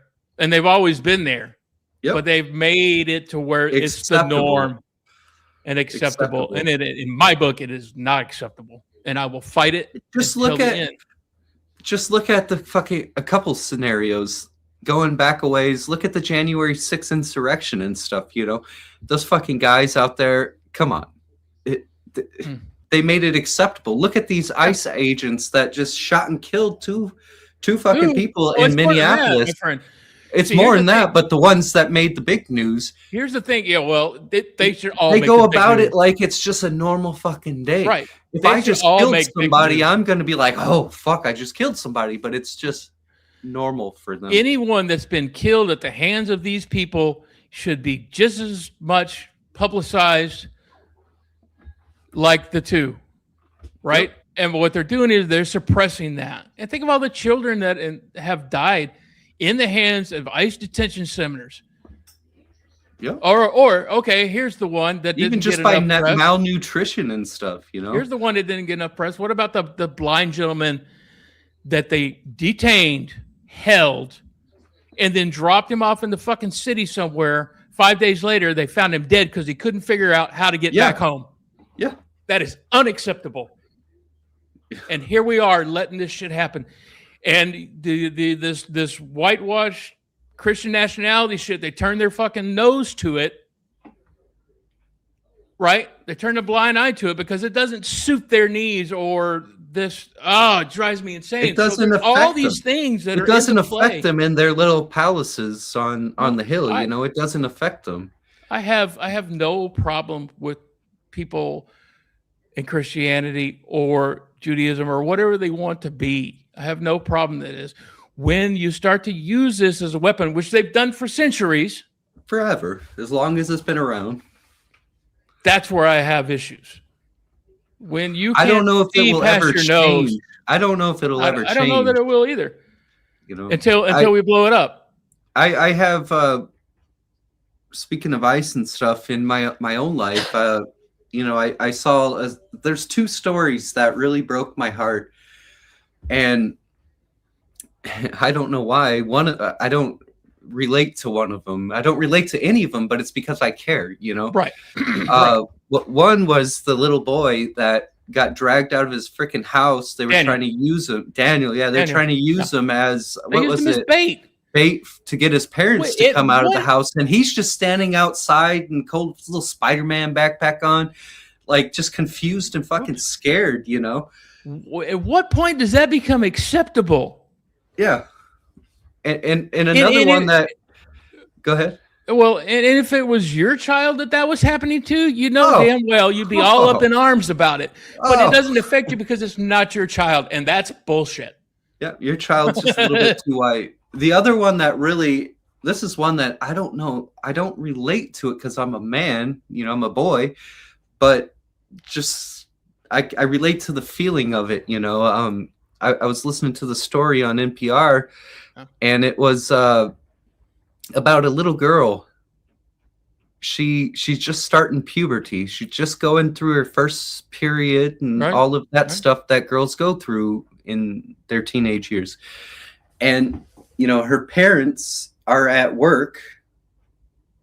They had to get volunteers. We all have to work now. Yeah, we all have to work. Everybody has to have 2 fucking jobs to survive. And they don't even have a way to get home or whatever. They got to volunteer because they're so scared to drive. You know, their parents go to work and they duck down in the back seat until they get dropped off at work, you know. So their parents are at work. This girl has been kept home from school because she's afraid that everybody's afraid to send her to school because she might get freaking detained and deported at school or leaving school or something like that. So she's having her first period and she's bleeding profusely down below and she's freaking out like I guess I would imagine all girls do when they first have that experience, and she doesn't know what to do. She doesn't know what to do. She's going through this like major life thing, all alone. You know, nobody's there to help her. She needs pads, she needs tampons, whatever stuff, you know. And there was, she called her local, this is a good example of religious institutions stepping up and helping every now and then, you know. There's some that are. She calls her local pastor, priest, whoever, you know, the person that runs her church. And they're like, okay, and they reach out and there's this network of freaking volunteers that all come together and they're doing these covert things because they're also afraid of getting arrested and deported to get this girl her freaking puberty stuff that she needs, you know, her period stuff that she needs. I don't know what it was about that story. It was just the loneliness of the girl, the fucked upness of the world, how the community came together to support her in that time of need. It made me cry like a baby. Yeah, well, and you know, there are those that are doing that kind of thing. There are some good churches out there that are doing that kind of thing. There are groups that are doing that kind of thing, and this is where it becomes it really comes down to what. How do I say that? I struggle with all of this. It's a well-known fact that I do. I struggle with all of this. It affects me mentally. I get depressed and I get angry and I get all this stuff. But I have to keep in mind, and this is where I love my wife dearly because she puts this in perspective for me. Still have to live, still have to find things that bring joy. And if that means helping somebody that I don't know out on the street, or the kids that, you know, some of the kids that I work with that I do know, if I can help them, that in a way is for me to stay sane. And know that I did stuff with the right intentions. Right. I mean, I feel the same way. It makes me want to do something. It makes me want to do something and not just sit quietly and listen to stories on NPR and cry, you know. Well, defunded NPR? Yeah, the defunded NPR. Yeah, and I'm cynical too. So, but, well, then you join the ACLU. You join these organizations where your vote can be counted. I recently I want people out there to know wherever you're at in the world, because we're spread out, and that's what's great about Clown Army. We're spread out all over the world. Know where your money's going and know what political force it's backing. Yep. Because I guarantee you it is. It's backing something. Right? So I've tried to come up with alternatives. Amazon's the hardest. Yes. Amazon's the hardest We one. rely so much on Amazon for all of our basic stuff. Amazon's the hardest, but I spend very little money with Walmart anymore. I don't buy from Chick-fil-A because I don't believe in their political bullshit. And they're, don't even get me started. Hobby Lobby, even though I work there, that was a means to an end. I will not support them. They're the, Had to pay your bills, But... Yeah, I had to pay my bills, and it got me to where I'm at today, and I'm thankful for that. But know where your money's going, right? Know who's backing, because these big corporations are backing the politicians. Then in turn, we see where this. Remember, I'm talking about this big ass circle. It's all a big ass circle of clusterfuckery. Somebody else is watching somebody else's back. And it for us as the general consumer and or just average Joe, it doesn't, how it affects us is we're paying double for this. We're not getting, we're backing something that we don't believe in if we don't pay attention to what, Target. I won't shop at Target. Fuck Target. But you see, there's a common theme here. All these companies with big money. Yeah, it's all big money. It's all big corporations. Buy local. Who's actually running? Who's actually running the world? Everybody that wants to. Everybody that's a corporation or big money. Yeah, it comes down to that. Like the McDonald's, the CEO of McDonald's dude, the taking the bite out of the thing. He knows he's serving shit. We all know he's serving shit. He knows it. You could tell he knows it. But they want to play like this is the best fucking thing we've ever fucking had. We all know it's garbage.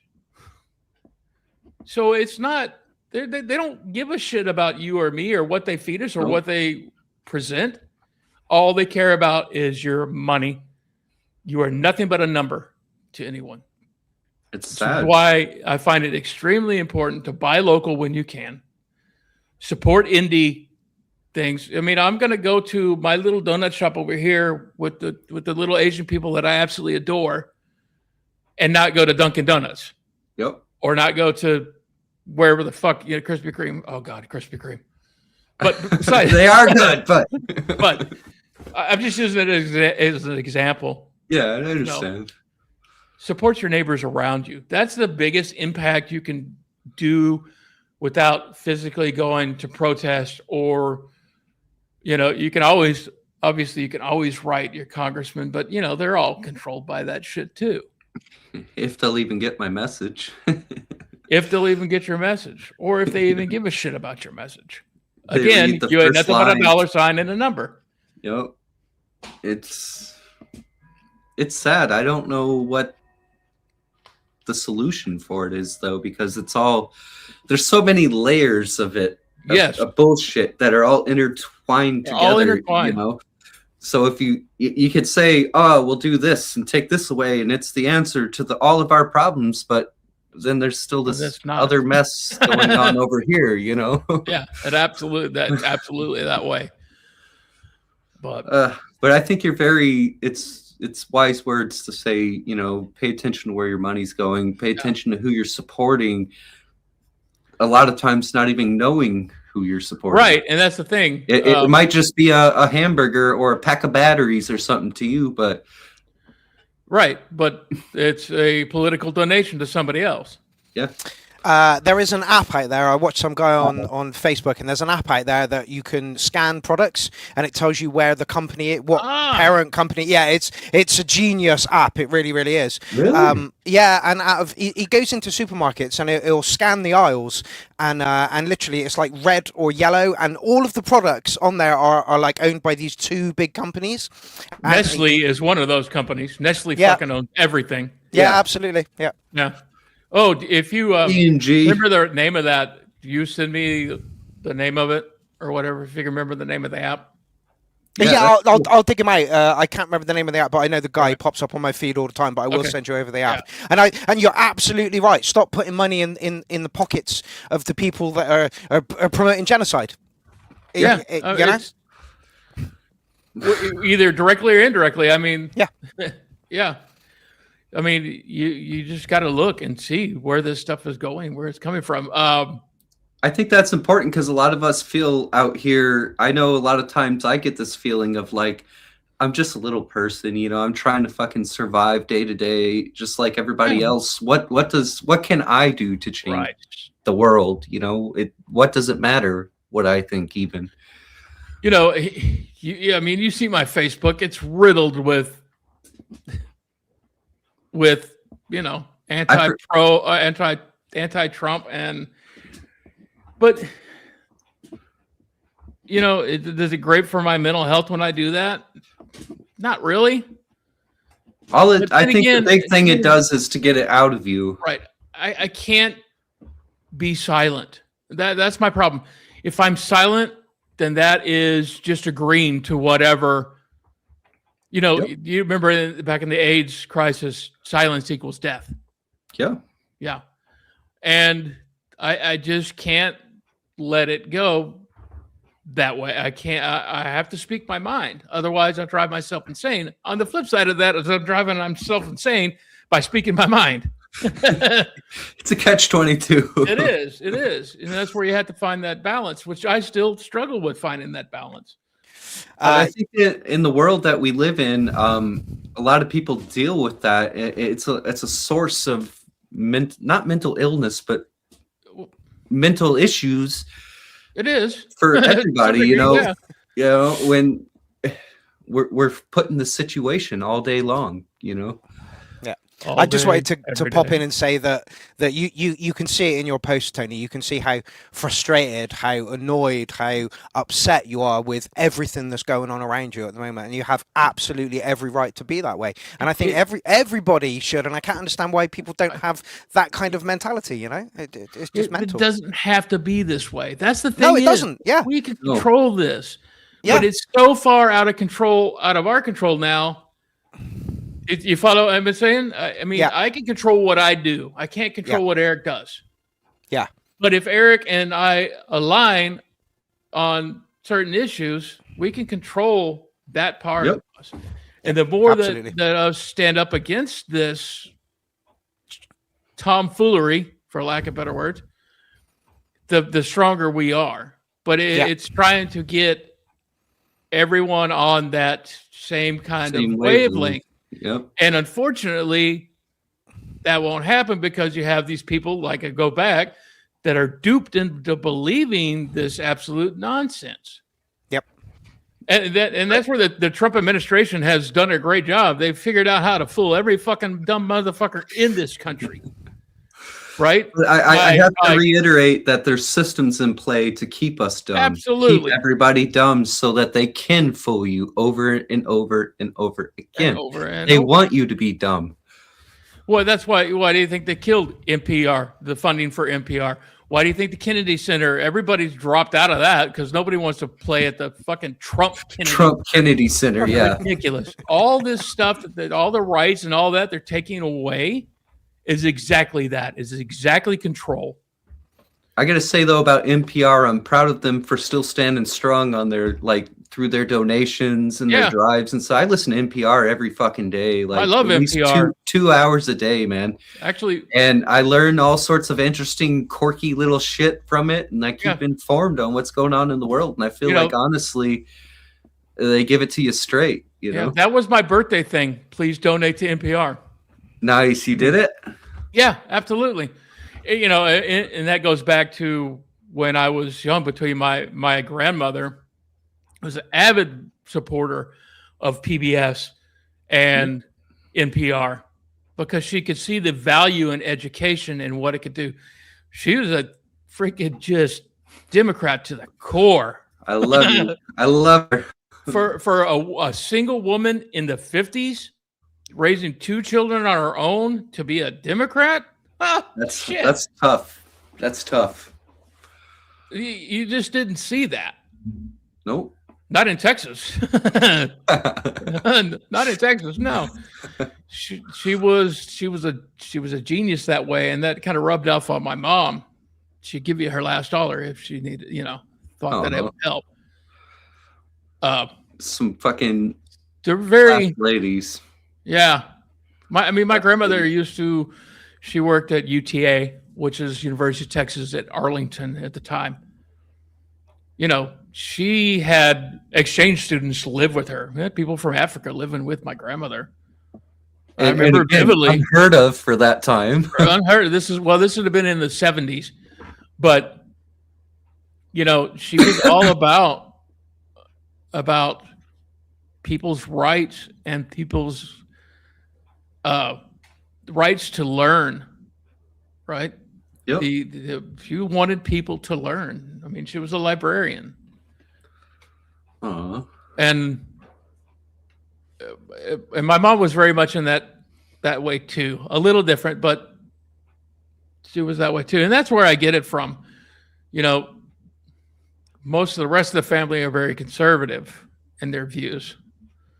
I can imagine, but especially in Texas. but they're not MAGA conservative. Wow. Thank God. God. They know better. Thank God. That would make fucking Thanksgiving a nightmare. Right. They're wise enough to see the difference between good and evil. So there's a difference between a hardcore MAGA who can't see shit for shit. When you say somebody that has enough, it just it baffles me. It baffles me that people fall for this shit because there's literally a whole chapter of history where we learned this fucking lesson already. We've been down books, right. Fucking catalogs of history where we've gone down this road before. But look at your major cult leaders. Look at David Koresh. Look at Jim Jones, Marshall Applewhite. That what they figured out to do was make people believe that they belonged. Yeah. Right? That they belong to something bigger than themselves. But then it turns into this, I can control you now kind of situation. This is no different than that. It is the propaganda of controlling people's minds and making them feel like that their cult leader is going to be rooting behind them. Goddamn well that Trump don't give two shits about anything. Look at the soldiers that came home that died. He's got a fucking ball cap on, like a fucking moron. Aren't you supposed to take your hat off and hold it over your heart? You're supposed to be presidential. You're supposed to represent this country. And I don't want him representing me because I'm not like that. The only thing he's representing is him and his family's wallet. Yeah. And his money grubbing buddies. Mm-hmm. Mm-hmm. And hiding all kinds of shit, which we know he's fucking guilty. But people argue, he's not. I love every time the Epstein files come up. All of a sudden, we got another conflict that pops off. Venezuela, and then fucking Iran, and the East Wing of the White House being torn down. Yeah, all of a sudden, some big distraction that gets everybody's feathers ruffled pops up. But if you look at the Republican Party over the last 40 years, war. Every single one of those presidents has gone to war. When their economy sinks and when their ratings sink, that's what they do. They turn to war. That's what they do. Instead of being peaceful, it's all again driven by money. Look at the amount. We beat the Germans. Why? Not because of numbers, because we could outsource them. We had more resources. We had more resources. You see what happened, and then the company, whoop, and in the 50s, they started booming like a son of a bitch. Yeah, what a hell of a time to be alive. Everybody wants it to go back to the good old days. They're talking about the good old days aren't that. They're not as you remember. Yeah, they're not. They're not. The good old days, the 50s, where it was great if you're a white. Fuck's sakes. Yeah. And they don't want it to change. They want to protect that. You're absolutely right, Daniel. Nostalgia. Reagan and Thatcher kicked off this there with the neoliberalism. Yeah. You know, but by God, I certainly would take Reagan right now over what we've got. You know it's bad. You know it's bad. I was when just your about current to say president- that, Eric. I was literally just about to say that. I mean, my God. When your current president makes Reagan, Bush, Nixon look good. Nixon, like Scandals was innocent, nothing. completely innocent. I'm not a crook. I'm not a crook. Yeah, you're really not compared to what we've got. For real. So So, you know, that's the madness of what we live in. All we can do is like what people like Dean. I mean, spread the word. Spread the word. Keep it visual. Keep it so people, you know, it's not hidden and just shuffled under the rug. Right. All the bullshit and like what Dean always says and what Mark says. Just keep people positive. Keep the people around you as positive and just try and spread knowledge and love, I guess, as much of a hippie as I sound by saying that, but it's true. What's wrong with it's true. There's nothing wrong with that. You know, there's a difference between Dean and I. Dean is always so positive and he's always looking on the bright side of life. Me, I'm a cynical son of a bitch and Me too. Call it out. Me too. Although like, I still think like he does. You know, I still think we need to stay positive here. Damn, I could be a stubborn son of a bitch. It's easy to do, man. It's easy to do. It's easy, but then right back to that circle where it's about passion. Yeah, it's easy to do. So, talking about a circle, let's bring it back around. All right, bring it back around. I was gonna ask you where you find inspiration for your music, but I think we touched on a lot of those topics. Right? We have touched on a lot of that. It feels like you find inspiration from what's going on around you and what you're passionate about.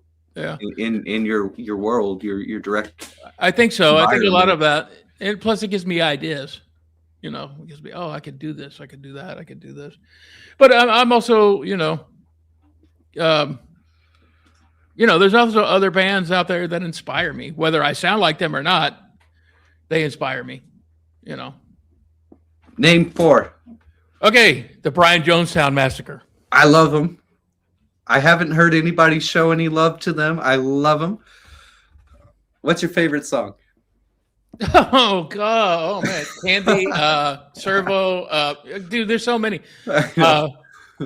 Whoever You Are is probably my favorite.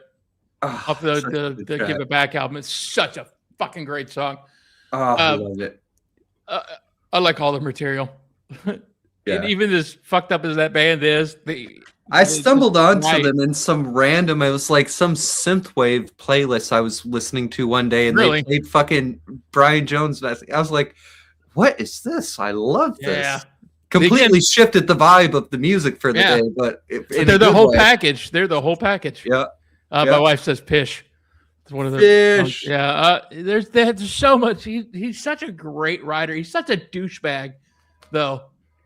Yeah, maybe not so much in the later days as he gets older, but God, he's a douche. But God, can he write some just absolutely fantastic music? It's one of those inflated people. You like their music, but you're like, I fucking hate you. Yeah, I don't hate him. He's just but you know, he's just very complex. He's a passionate guy, and that comes out.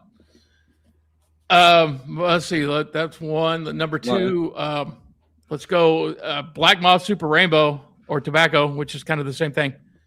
That's a new one for me. I've never heard of it. Oh my God, dude, it's so nostalgic and lo-fi and psychedelic, and it's all these things. Maybe Mark can pull a track by them. Oh God. What's their name? Black Moth Super Rainbow. Black Moth Super Rainbow. Yeah. He's frantically working on it behind the scenes.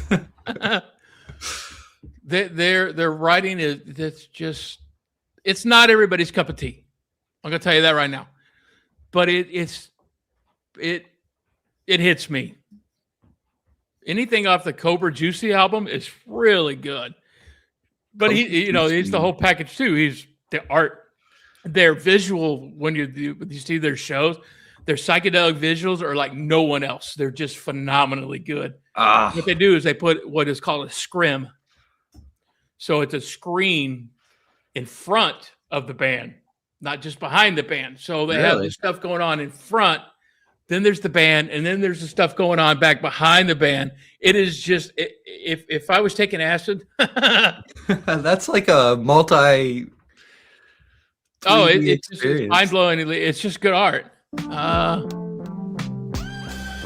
Probably not their best song, but it's catchy.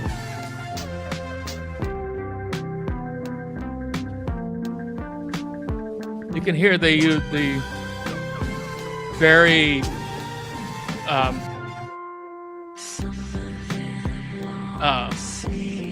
vintage gear. Lots of vintage gear. I love those vocals, the processing on them. That is not electro harmonics. It's a certain kind of vocoder.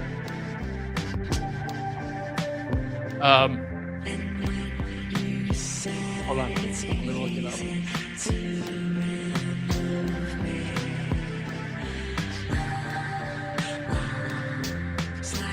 Oh, I know where I can find it.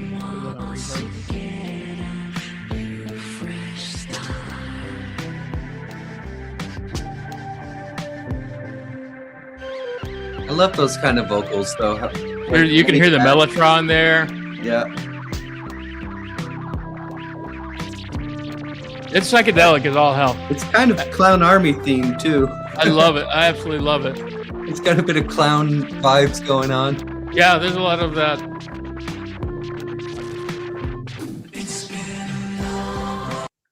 Not electro harmonics. Bear with me, folks. Photography. There you go. Wait till the vocal start. It's so good.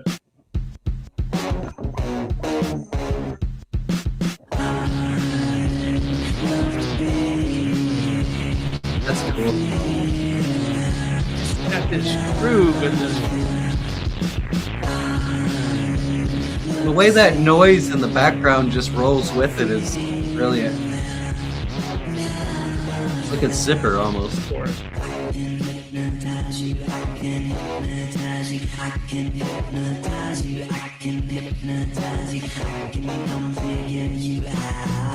don't use a whole lot of guitar all the time, but they do. It's simple, but it's great. Well done.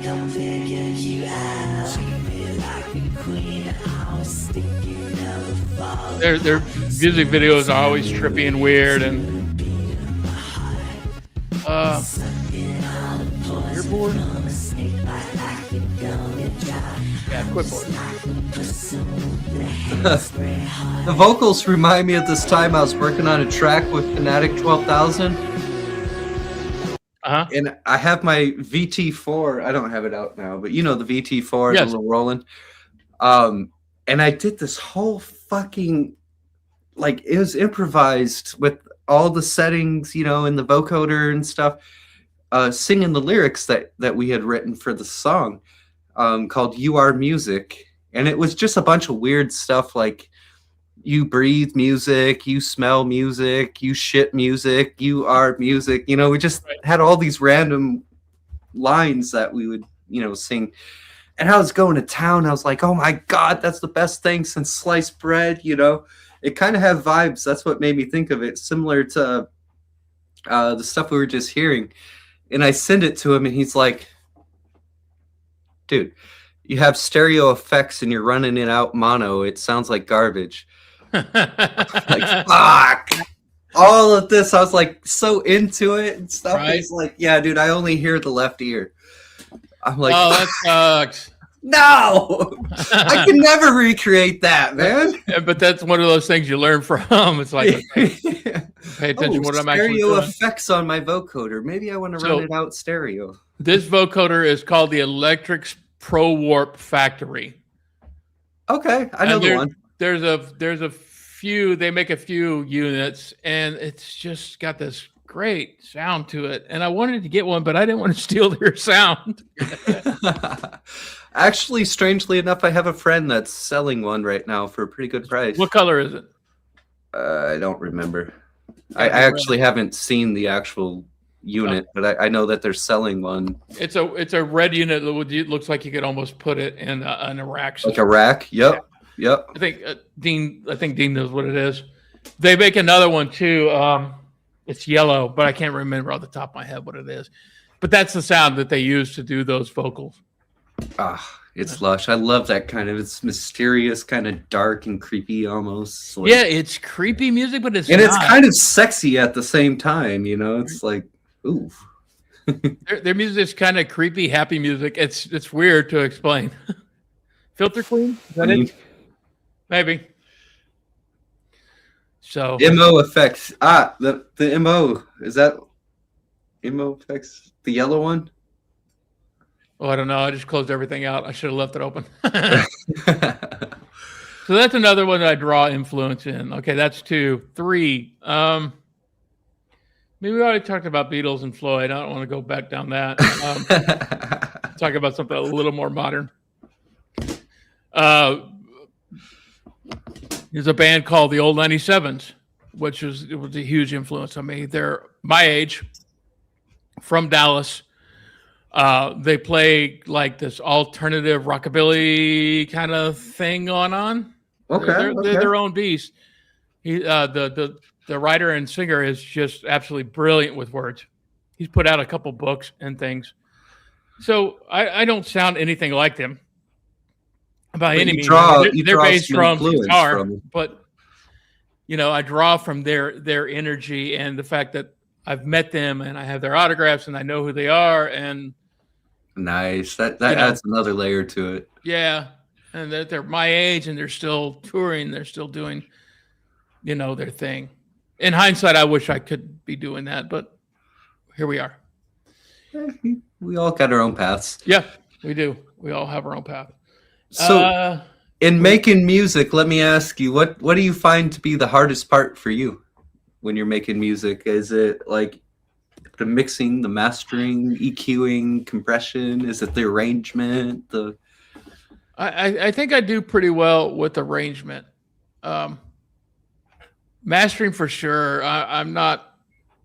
Gaz has to help me every time. God, we love Gaz. He's like, okay, this kind of music needs this and this and this and this.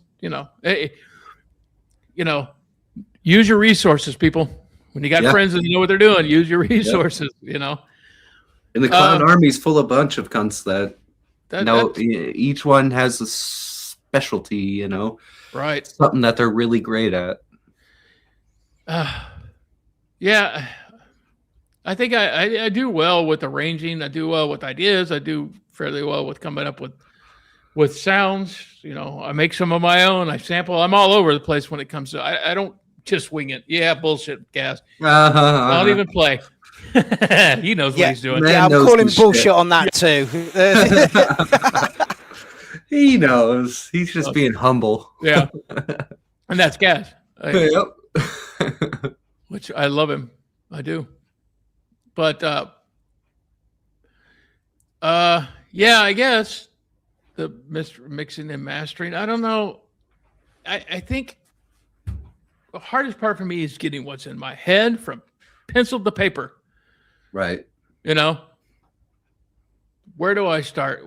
Consistency. I think consistency is probably my hardest thing.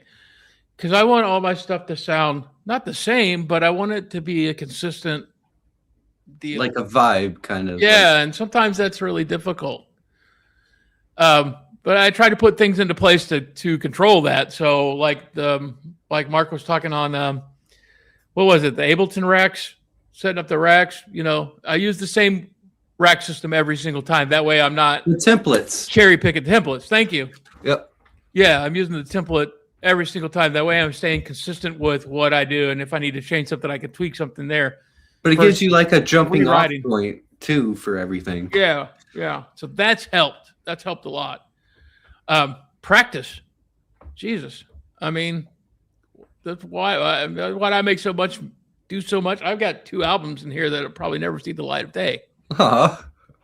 Because it's practice. It's doing it over and over and over and over again until you're really happy with what you've done. Yep. Yeah, I've got some really cool shit that'll probably never, but I just wanted to learn. And that's what, changing genres and that kind of thing for certain things is I want to learn a different way. Doing what I'm going to be doing soon is because I want to learn how to do these things. Right. So, has there been a big breakthrough in your journey that breakthrough moment? Something that you've learned that has just been a game changer and you would share it with any newcomer kind is of Eric still in the chat? Drum bus. Yeah. I had to. Yes, but I can't think of what they are. There are definitely different moments in time that I've been like, okay, I've leveled up here. Nothing specific, really. It's like, this is better than the last thing I did and better from the one before. So it's a progression of different things. And drum bus. Yeah. I got to say that drum bus is like the magic sauce. It is the magic sauce. You don't even got... Just drop it on your drums. Don't even touch anything, and it immediately sounds better. Clear. And then you start diving into the parameters. Right. Dean makes a good point here, and he's right. And I had forgotten about this. When I moved from iOS to Ableton, and thanks to those guys for pushing me that direction, because that's the best thing I did. Because it opened me up to the ability to do a lot more things, and none of this struggle with connectivity and battery and all that other shit. Yep. The computer I'm on right now is an Apple MacBook Pro. I don't know. I spent way too much money on it a couple of years ago. Yeah. Because I was using a Linux, just some ThinkPad or some stupid laptop, and I kept getting maxed out. I'd get so frustrated. Yeah. It would take fucking Ableton it felt like 3 days just to load up. I would start putting some, effects in my racks and stuff, and my CPU would go out the universe, and it would be like, sometimes it was trippy. There was a few times I was a little stoned, and I was like, whoa, what's going on here, man? Then I realized my computer's about to fucking explode. You quickly realize you'll never be able to replicate that again. Yeah. But yeah, I got this Mac, and like you said, the connectivity, just the plug and play, it takes all of the bullshit away. Right. I used to be just straight Windows. Windows, anti-Mac, anti-amp, Apple, until I got this laptop. It takes all of the connectivity. No more ASIOS or whatever. No more matrices to try and get your stuff to communicate. Like, it just, you plug it in, it works. And typically it works. Yeah. Typically, yes. Every now and then you run into I'm a total Mac guy. I've got two iMacs here, and there's a MacBook Pro over here. Jesus, what do you do for a living to afford all these Apple products? Don't you worry about it. Nothing. It takes a lot of hard-earned cash that I have. Yeah. But actually, I inherited the MacBook Pro, so. Okay, fair enough. Dad actually bought this. My MacBook, man. Dad bought this other computer for school. Yeah. So it's not like I'm just a humble librarian assistant. I was going to say, you got like a brothel on the side you're running or something? Not so much. Damn. I wish I had some juicy, exciting thing to say like that, but no. I was looking for some side work. I was wondering if you were hiring. I live a pretty humble, mellow life. I'm too old for all that shit. Yeah, it's overrated anyways. That's all way back. I don't need any of that. It's overrated anyways. But what was the question? See? Oh, the breakthrough. The breakthrough. Yeah, well, Dean's right. The iOS thing to Ableton was definitely the biggest breakthrough, and I still use iOS a little bit. I like to run, like, okay. Oh, I forgot to mention this. We're going to be doing a live ambient, lo-fi chill set in the library coming up next month. Nice. I'm super excited about this. So everything I'm doing is it's randomly played, right? I'm not setting up. This is chorus. Everything is on the fly, improv. Everything I'm doing, the whole thing. I will be using iOS, so it's going to flow. I'm going to do about a 3-hour set. Yeah, 3 hours. Jeez. Yeah. So everything's going to flow from one to the next. So in between songs where I have to switch on the computer, when I have to change programs to change to the next song, I'm going to be running the iPad, and it's ambient type stuff that I've been working with on that through guitar pedals and all that other good fun stuff. Nice. Yeah. It should be pretty cool. I'm really excited about it. It's something I need to do. Are you doing it live from the library where you work? Uh-huh. Nice. That could take off and become a whole thing. It could be. It's a thing that they do. It's called the Night Against Procrastination. So it's for students when they get towards crunch time at the end of semesters and things. Right? There's tutoring going on. There's a meditation lady. She's great because I go to her every Friday. I have to. Otherwise I go insane. There's tutoring. There's free food. It brings a lot of kids in there. There'll be a couple hundred kids in there. Wow. I say kids. They're not kids anymore, but to me, they're kids. Right. So it'll be a kind of a cool thing. They've never had music at these events, so it's kind of a first. Wow. So I'm really proud of that. And I got some business cards made. Yeah, my first business card. I want one. I'll send you one. Is the library thing going to be recorded at all, or? No, I doubt it, and I wouldn't. I don't want to have to kind of run that and then run like a live stream kind of thing. True. Maybe as time goes on, as I do this. Man, if I was there, I'd do that for you comfortably, mate. That's kind of way beyond my pay grade. It's not really, but in a live setting somewhere else, yeah, I could figure it out. I know I would know how to do it, but it's too much to manage. Well, I'm trying to figure out. It's an extra headache you don't need. Trust me. Every event we do is Right. either live streamed or recorded, and I have to host the thing. So it's a lot of things to juggle around and take care of. So I totally get where you're coming from. Yeah. Well, thank God Mark's going to take care of the stream for my USA Clown Army meetup. Right. He doesn't know. He doesn't know it's a working vacation yet. Don't tell Yeah, him. he does. Yes, he does. Yeah, I do. Talked about it. Yeah, I do. Yeah, he does. I run a tight ship, Mark. Get going. If I can do a set in between something recorded, I'll send it. I got Yes. going on. I got a wedding coming up in 2 weeks, and I have my stepdaughter's wedding in October. That's in Ohio, so we have to pay to fly. It's a time Even if you don't have time to sit down and do like a Clown Fest style set, if even if you want to send me like 20-30 minutes worth of tracks that I could just play, Yeah, but or something. I want to make it at least somewhat entertaining for people to watch. Here's this music. Here's this set. Here's this Bandcamp. You're asking a man who likes a package to just send a tiny little bit. It's not going to happen. Not going to happen. I'm secretly, it's like reverse psychology. I'm over here like gonna trigger him to send me some gold. It's like Eeyore. Here's your set. Here's your set. Right. Hope it's good. Probably isn't. It's reverse psychology. Tony doesn't realize it, but he's going to end up sending me the best set of the night. I highly doubt that, but okay, I'll take it. I'll take it. I can grab one. Yeah. I mean, so yeah, it'll be something like that. And then I'm obviously looking very forward to playing a live set. I haven't done a live show in a long time. I just haven't. Now, the things I'm doing on YouTube, the poetry reading, the midnight poetry reading kind of series I'm doing is me playing live and just recording it.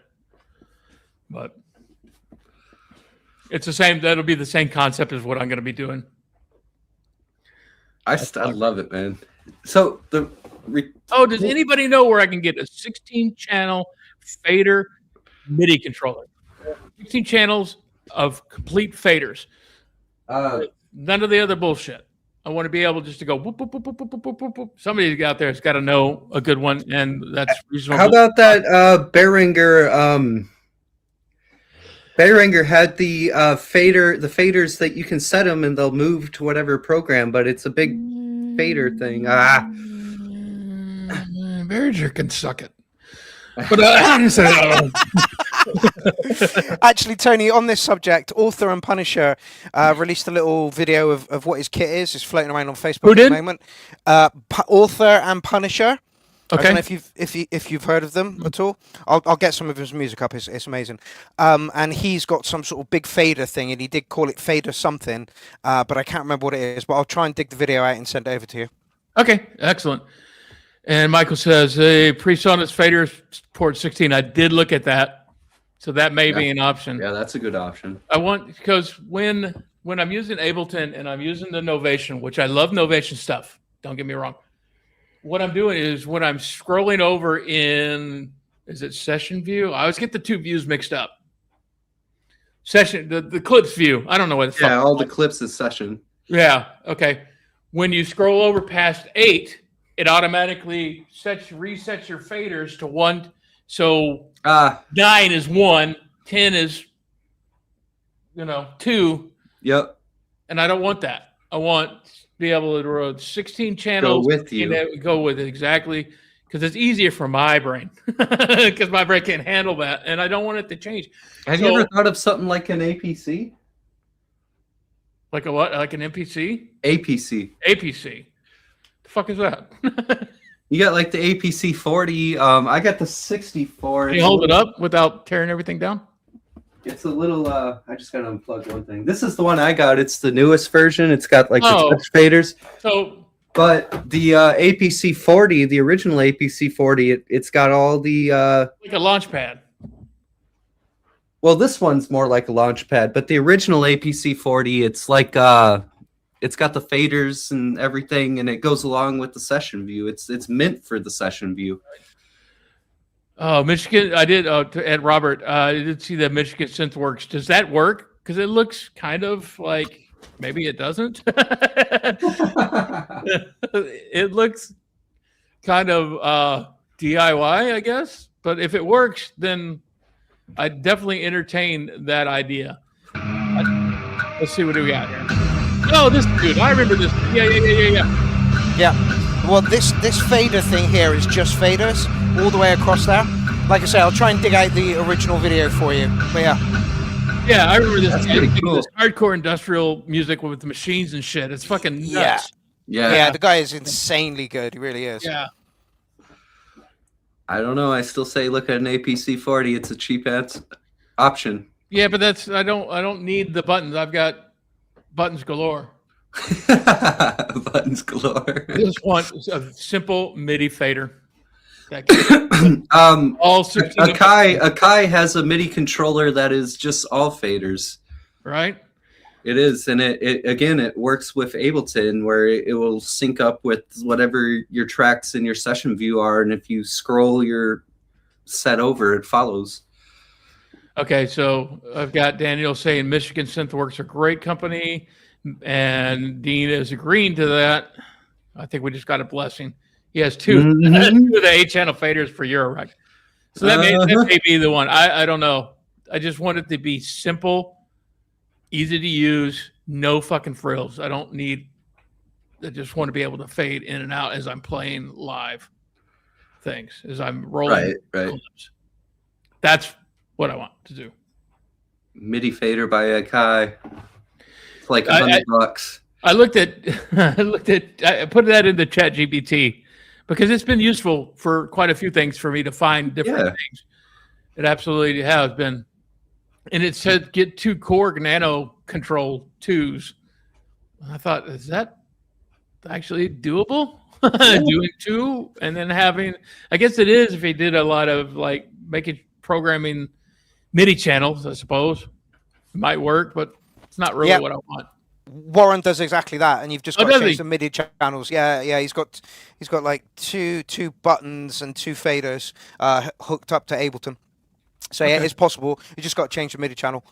Right. All right. Fair enough. But I think I'd rather have one unit than two little nano control twos. Makes more sense to me. Yeah. Now you're just being picky. You got to find the workflow that works for you. Absolutely, man. Correct. Absolutely. Correct. Yeah. Correct. Yeah. You do. So what I'm doing after I get everything into Ableton for this show, somewhere in here I'm gonna have to rearrange, and I want to set up the table just like it is, because I'm gonna be running through, a big speaker, and I want to get everything like it should be. That way I can practice it as it's going to be. Right. So that there's no surprises on the day of. right, because I want to eliminate as many surprises as I can. Surprises suck. Good luck with that. Yeah. As we found out this afternoon, with maybe not having internet for this whole thing. Yeah. Yeah, this nearly didn't happen. I had to change routers twice. It was Mark had to anyway. teabag his modem, and that's that what was my joke. Word. That was my joke, and you just stole my. Speaking of surprises, when I did 2 live Clown Fest, right? Yeah, I like remember the live first one. streams. The second, I don't remember the second. I must have missed it. Well, remember I the was first. late. Correction, on the second one, I was Yeah. late, and Mark let me do it on a URL because I Yeah. kept Oh, okay, crying. I that's kept fine. crying about the apocalypse I went through, and he's like, "Shut up, just do it on the next URL, dude." And I'm like, "Oh, that's an Alright. option? Okay." All right, I remember The that. first one I did, I had this guy here, and I was launching. I had all the tracks lined up to go, for the song, launching scenes. Oh, I think and stuff. I think I know. You said this before. And what these things on the side here are touch faders, Right. and I had them turned on because when they're turned on, they have pretty lights and all of that, different colors and stuff. So it looked good on the stream. And I was getting into the zone. I was like jamming out and stuff. And my pinky accidentally touched one of the fucking touch sliders, and it turned one of my synthesizer sounds up to like volume 11. So in my head, it was like, ah! I was like, oh shit. Right. And somehow, because I got this hybrid thing going on, I thought in the moment, I'm like, oh, fuck, it's in Ableton. So I grabbed my mouse and I went up and I did undo until the volume went back to where it belonged. But that's a perfect example of a little surprise that can happen. over the years, we had some little surprises. I'm sure Dean's going to know where this is going, but so used to in the sobriety group, synthesizer group, we used to do a live show monthly, right? Where everybody would take turns going live in the group. And that was a good learner for people. It gave them something to shoot for instead of, hitting the meth pipe. Yeah. It was something to strive for to Yep. It's very much like the URL. In a way, it really, really was. And we used to do live shows, and I know there were some snafus on my end that I had, yeah, Gaz will probably contest to this too. Now you got to tell us. The time Dean missed the stop. He missed the stop of the stop of the song, right? And you could tell he was getting frustrated, right? He kicked the chair. And the arm went over onto one of the synthesizers. And it's playing. And Dean's looking around like, what the fuck? Where's that noise coming from? It was hilarious. It was so classic. We never let him live that down. Dean, out of all people. Right? Oh my God. Him looking around like, what? I need to go back and find this stream. Is it still live online? I don't know if you can find it. Or when the mic was on. Gaz was talking about when the mic was on. I believe Dean was cursing up the store, and if I'm not mistaken. I just picturing Dean like, fuck, shit. Yeah. He looks so cool and collected on camera until you turn the mic. We're still laughing. It was classic. I didn't know you did streams. I don't think I ever saw one. Facebook never showed me it. You had to be part of the group because we were streaming into the group back when they would let you do that. I was a part of the group at one point. Yeah, absolutely. Yeah, absolutely. you I were. was behind synthesizers and sobriety. Yeah, like Eric said, it has a place. But like I say, Facebook never showed me any of that. Or not that I recall anyway. Fucking algorithm. Yeah, it sucks, right? We would do it monthly. We'd have a roster set up, and that's where it kind of got a little bit daunting at the end. Is like trying to get people to continue to want to do this and control it. You know?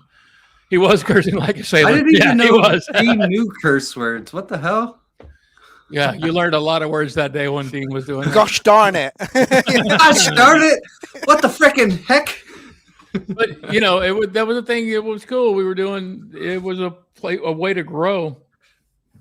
Yeah, you learn a lot from those things. Those happy accidents, too, or not happy accidents, but those accidents teach you what not to do next time. Right. Oh, yeah. I'm pretty sure that there were some people that would go and they would have no sound. It's like, hey, dude, no sound. No sound. And then, the whole set would go by and it just blank the whole thing. Yeah, there were some moments. I know I have some. I just can't recall what they are. The boys might know. But speaking of the microphone on, their URL, I don't know if anybody picked up on this, but I picked up on it when I watched the replay. The one I did the second live stream on. I had, again, on here a track for my microphone. And I would say random shit like, hey, hello, guys. Thanks for joining my live stream at the beginning. And then I'd hit it and turn, mute the track and turn the microphone off. Well, I accidentally double hit it or something, and the microphone was still on. It wasn't a problem, but through the whole stream, you could hear me going, as I was doing different stuff. Like you ever see those videos on Facebook? It's like music videos, and they take the music out, and it's just people dancing, and they're like, the Bee Gees one of that is the best. Where the lady's like, shut up. It was like that, but the worst part is at one part during the middle of the stream, I had this breakdown where I took a bunch of the sounds out, and I think it was just the fucking drums playing or just the bass line or something, like just one instrument playing. So there was a lot of open headroom going on there. Or like Michael Jackson. I didn't realize it. I fucking had the mic still on, and I ripped a fart, man. I just and I didn't know until I watched the replay that had oh my god. Okay. On the replay. I'm like, oh yeah, there's the fart. Oh god. I had to change my pants after that stream, but yeah, whatever. Yeah, the things you learn, and then you learn not to do them again. So, just like every other interview, you've really answered all of my questions. I never got the influence number 4, but I don't know what that is. I ripped my paper just now. You answered all of my questions. I keep my little cheat sheet over here just in case I forget what the fuck I'm saying, because that happens upon occasion with this model. And I'm looking through them, and you just through casual conversation, you've answered all the fucking questions on my sheet. There we go. Anyone else have a question? Yeah, so that's what I was going to say. I'm opening up the floor from questions from you cunts.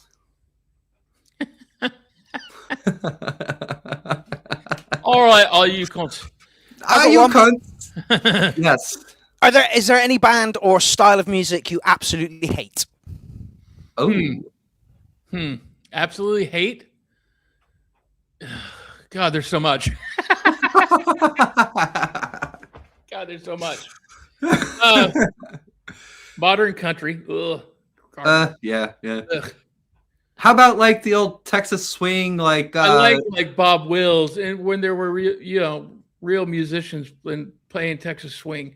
Yeah, I do like that. I don't go out of my way to listen to it. Every day I Bob Wills on.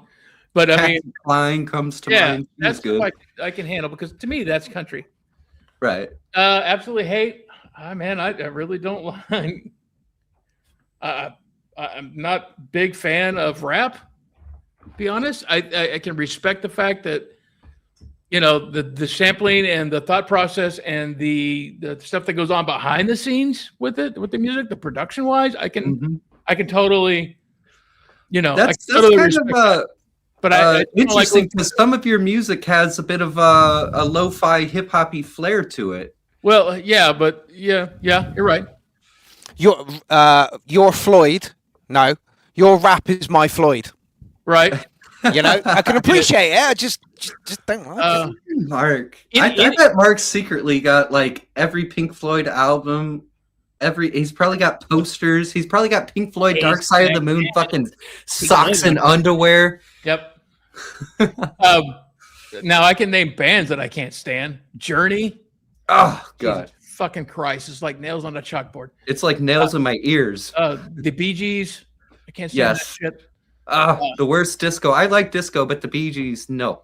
Yeah. Good God. Anything that Kylie Minogue's ever done, I'm real keen on.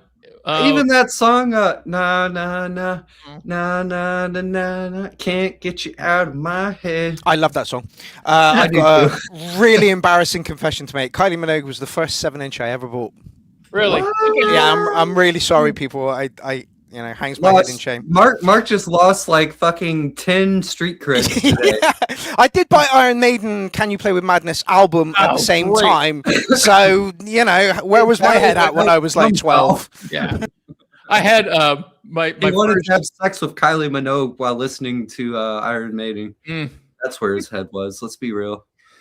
My first like 7-inch records were I had Down Under by Men at Work. And I had the Stray Cat song. I can't remember. The what? Whatever Stray Cat song was big at the time. Oh. Not Stray Cat Strut. It was something else. I can't remember. But 89 for Daniel. Hey, I saw somebody said, "Don't stop believing, man." Favorite bass sound or synth? Oh, favorite bass sound? Yeah. Depends. Depends. My favorite synth, that changes, but really nowadays, I really like the I really like the Mini Freak. It's small. It can do a zillion freaking things. I came so close to buying a Mini Freak. I ended up. It is so versatile. Mini Brute instead. Just because of the modular patch bay it has. Right. Having owned both the Mini Freak and the Hydrosynth, I think the Hydrosynth is very close to the Mini Freak, but offers a bit more. So yeah, consider that as well. I do have the small Hydrosynth, the Explorer. The Explorer. Yeah, I want one. Yeah, it's nice. I like both of those. I like the Micro Freak. I like the Micro Freak because there's no effects, so I can run it through pedals and that kind of thing, and do wonky shit that you wouldn't normally think of doing. Anything that's that's weird and can do weird shit, that's what I'm all about. Well, the freak is in the name of it, Yeah, I like stuff like that. My favorite bass sound? Oh, I don't know. I don't know if I have a favorite bass sound. How about a favorite bass guitarist? Is there somebody that you really love their bass guitar playing? There's quite a few. Chris Squire of Yes is without a doubt probably one of the best bass players epic ever. Say what you will about Prague, the dude is just amazingly good, and Geddy Lee is good. Yeah. Where was Geddy Lee from? From Rush. Rush. Yep. Claypool is an excellent bass player. He's different than the other two, obviously, but as far as bass players go, and John Taylor from Duran Duran, he's the heart and soul of that band. Yeah, he really is. He really is, especially when you listen to their first couple albums. He is the heart of that band. He makes, he just holds everything together. The glue. He is the glue. So yeah, Chris Squire is probably my favorite bassist. How about when you're going to make music? Is there like a bass sound that you What is this? Master of Puppets? Primus new Master of Puppets. Okay. Claypool's amazing. He's amazing what he does.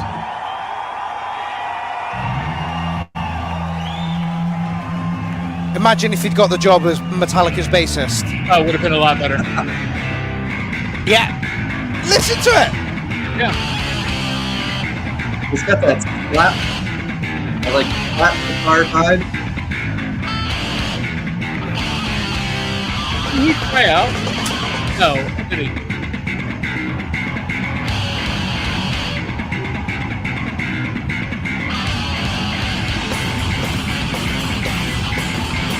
Why didn't they?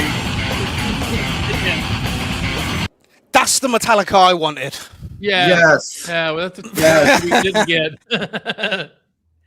It's unfortunate that Metallica kind of went through that. What they did, their music became really lackluster. Yeah. For a while. I think they just sold out, went mainstream.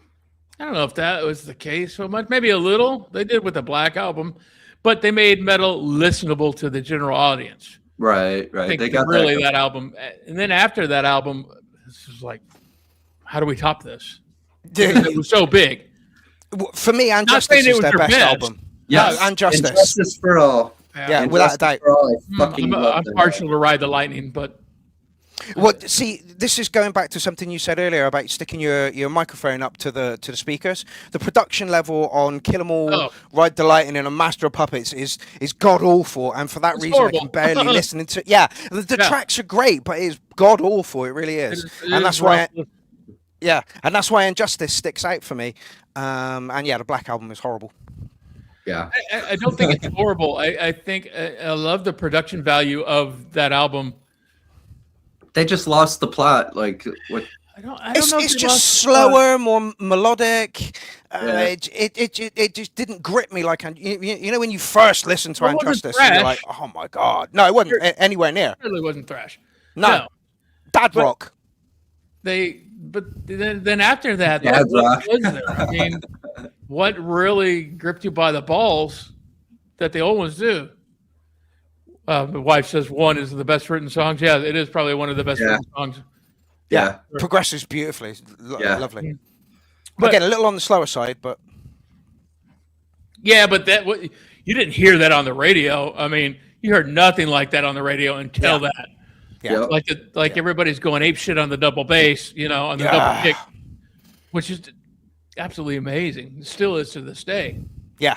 I heard a demo take of that song one time, and it is funny to listen to James Hetfield go la la la la la la because he didn't have all the words yet. It was pretty cool. It's pretty cool. And the music's a little rough, but it's funny. If you can ever find that, listen to it. It's entertaining. There's some transatlantic funk takes out there that have the lyrics that go la la la la la la la la la. Right. Listen to music, motherfucker. I want to sing, but I'm not good. Me neither. Snap. I mean, That makes three of us. right? The best I can do is like a spoken word thing, It's not rapping, it's not singing, it's somewhere in between. It's A wise man rhythmic said, "Know talking. your limitations," and that is definitely one of my limitations. She hears you in the shower, bro. She knows. I don't think. No, sir. Well, is there any more questions for the lovely Tony Duncan out there? I can't ask the questions I was going to ask. No. To close the show out. We got to keep this PG-13 for all the youngins out there. All right. For fuck's sakes. For fuck's sake. Well, Crickets. There's a 10-second delay, so it does take a while to okay. trickle down. I know. But I just remember that.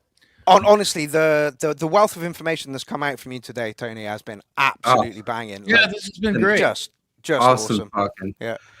I love that these it. chats.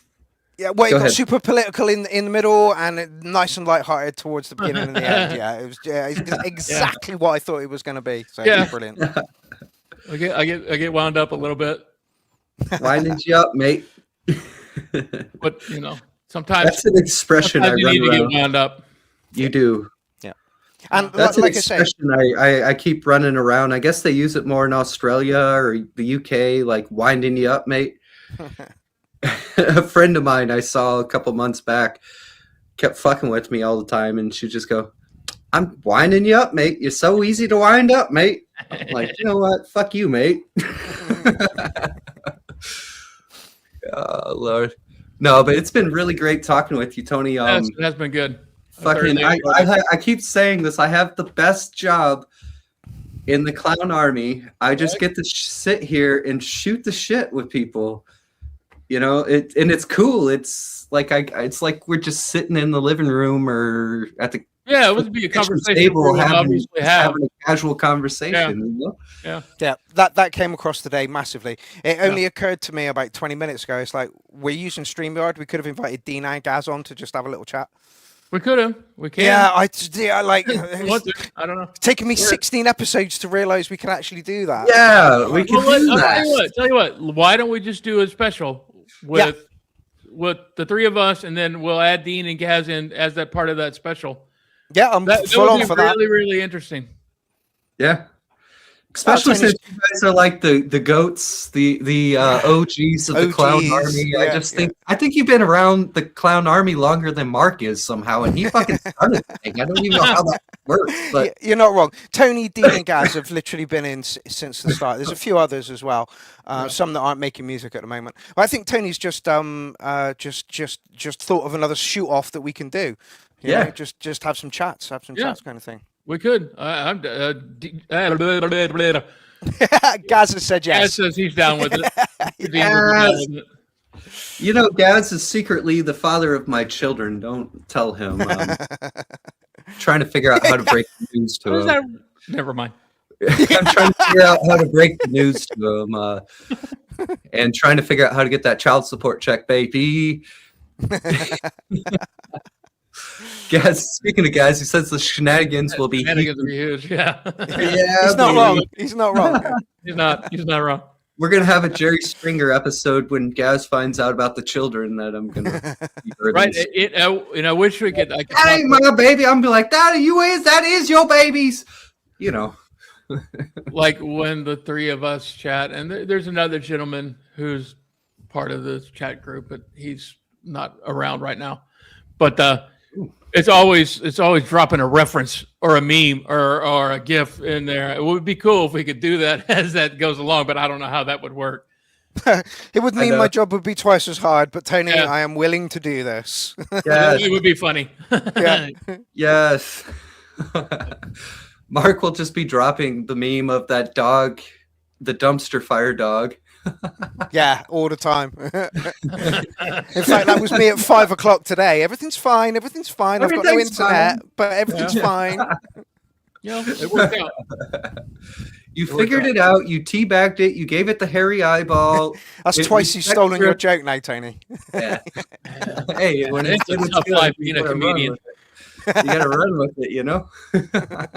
But all right. I think with that said, we'll wrap it up, guys. Thank you, Tony, for thank you for having me. Taking your time out of your Sunday. It really does mean a lot. Busy.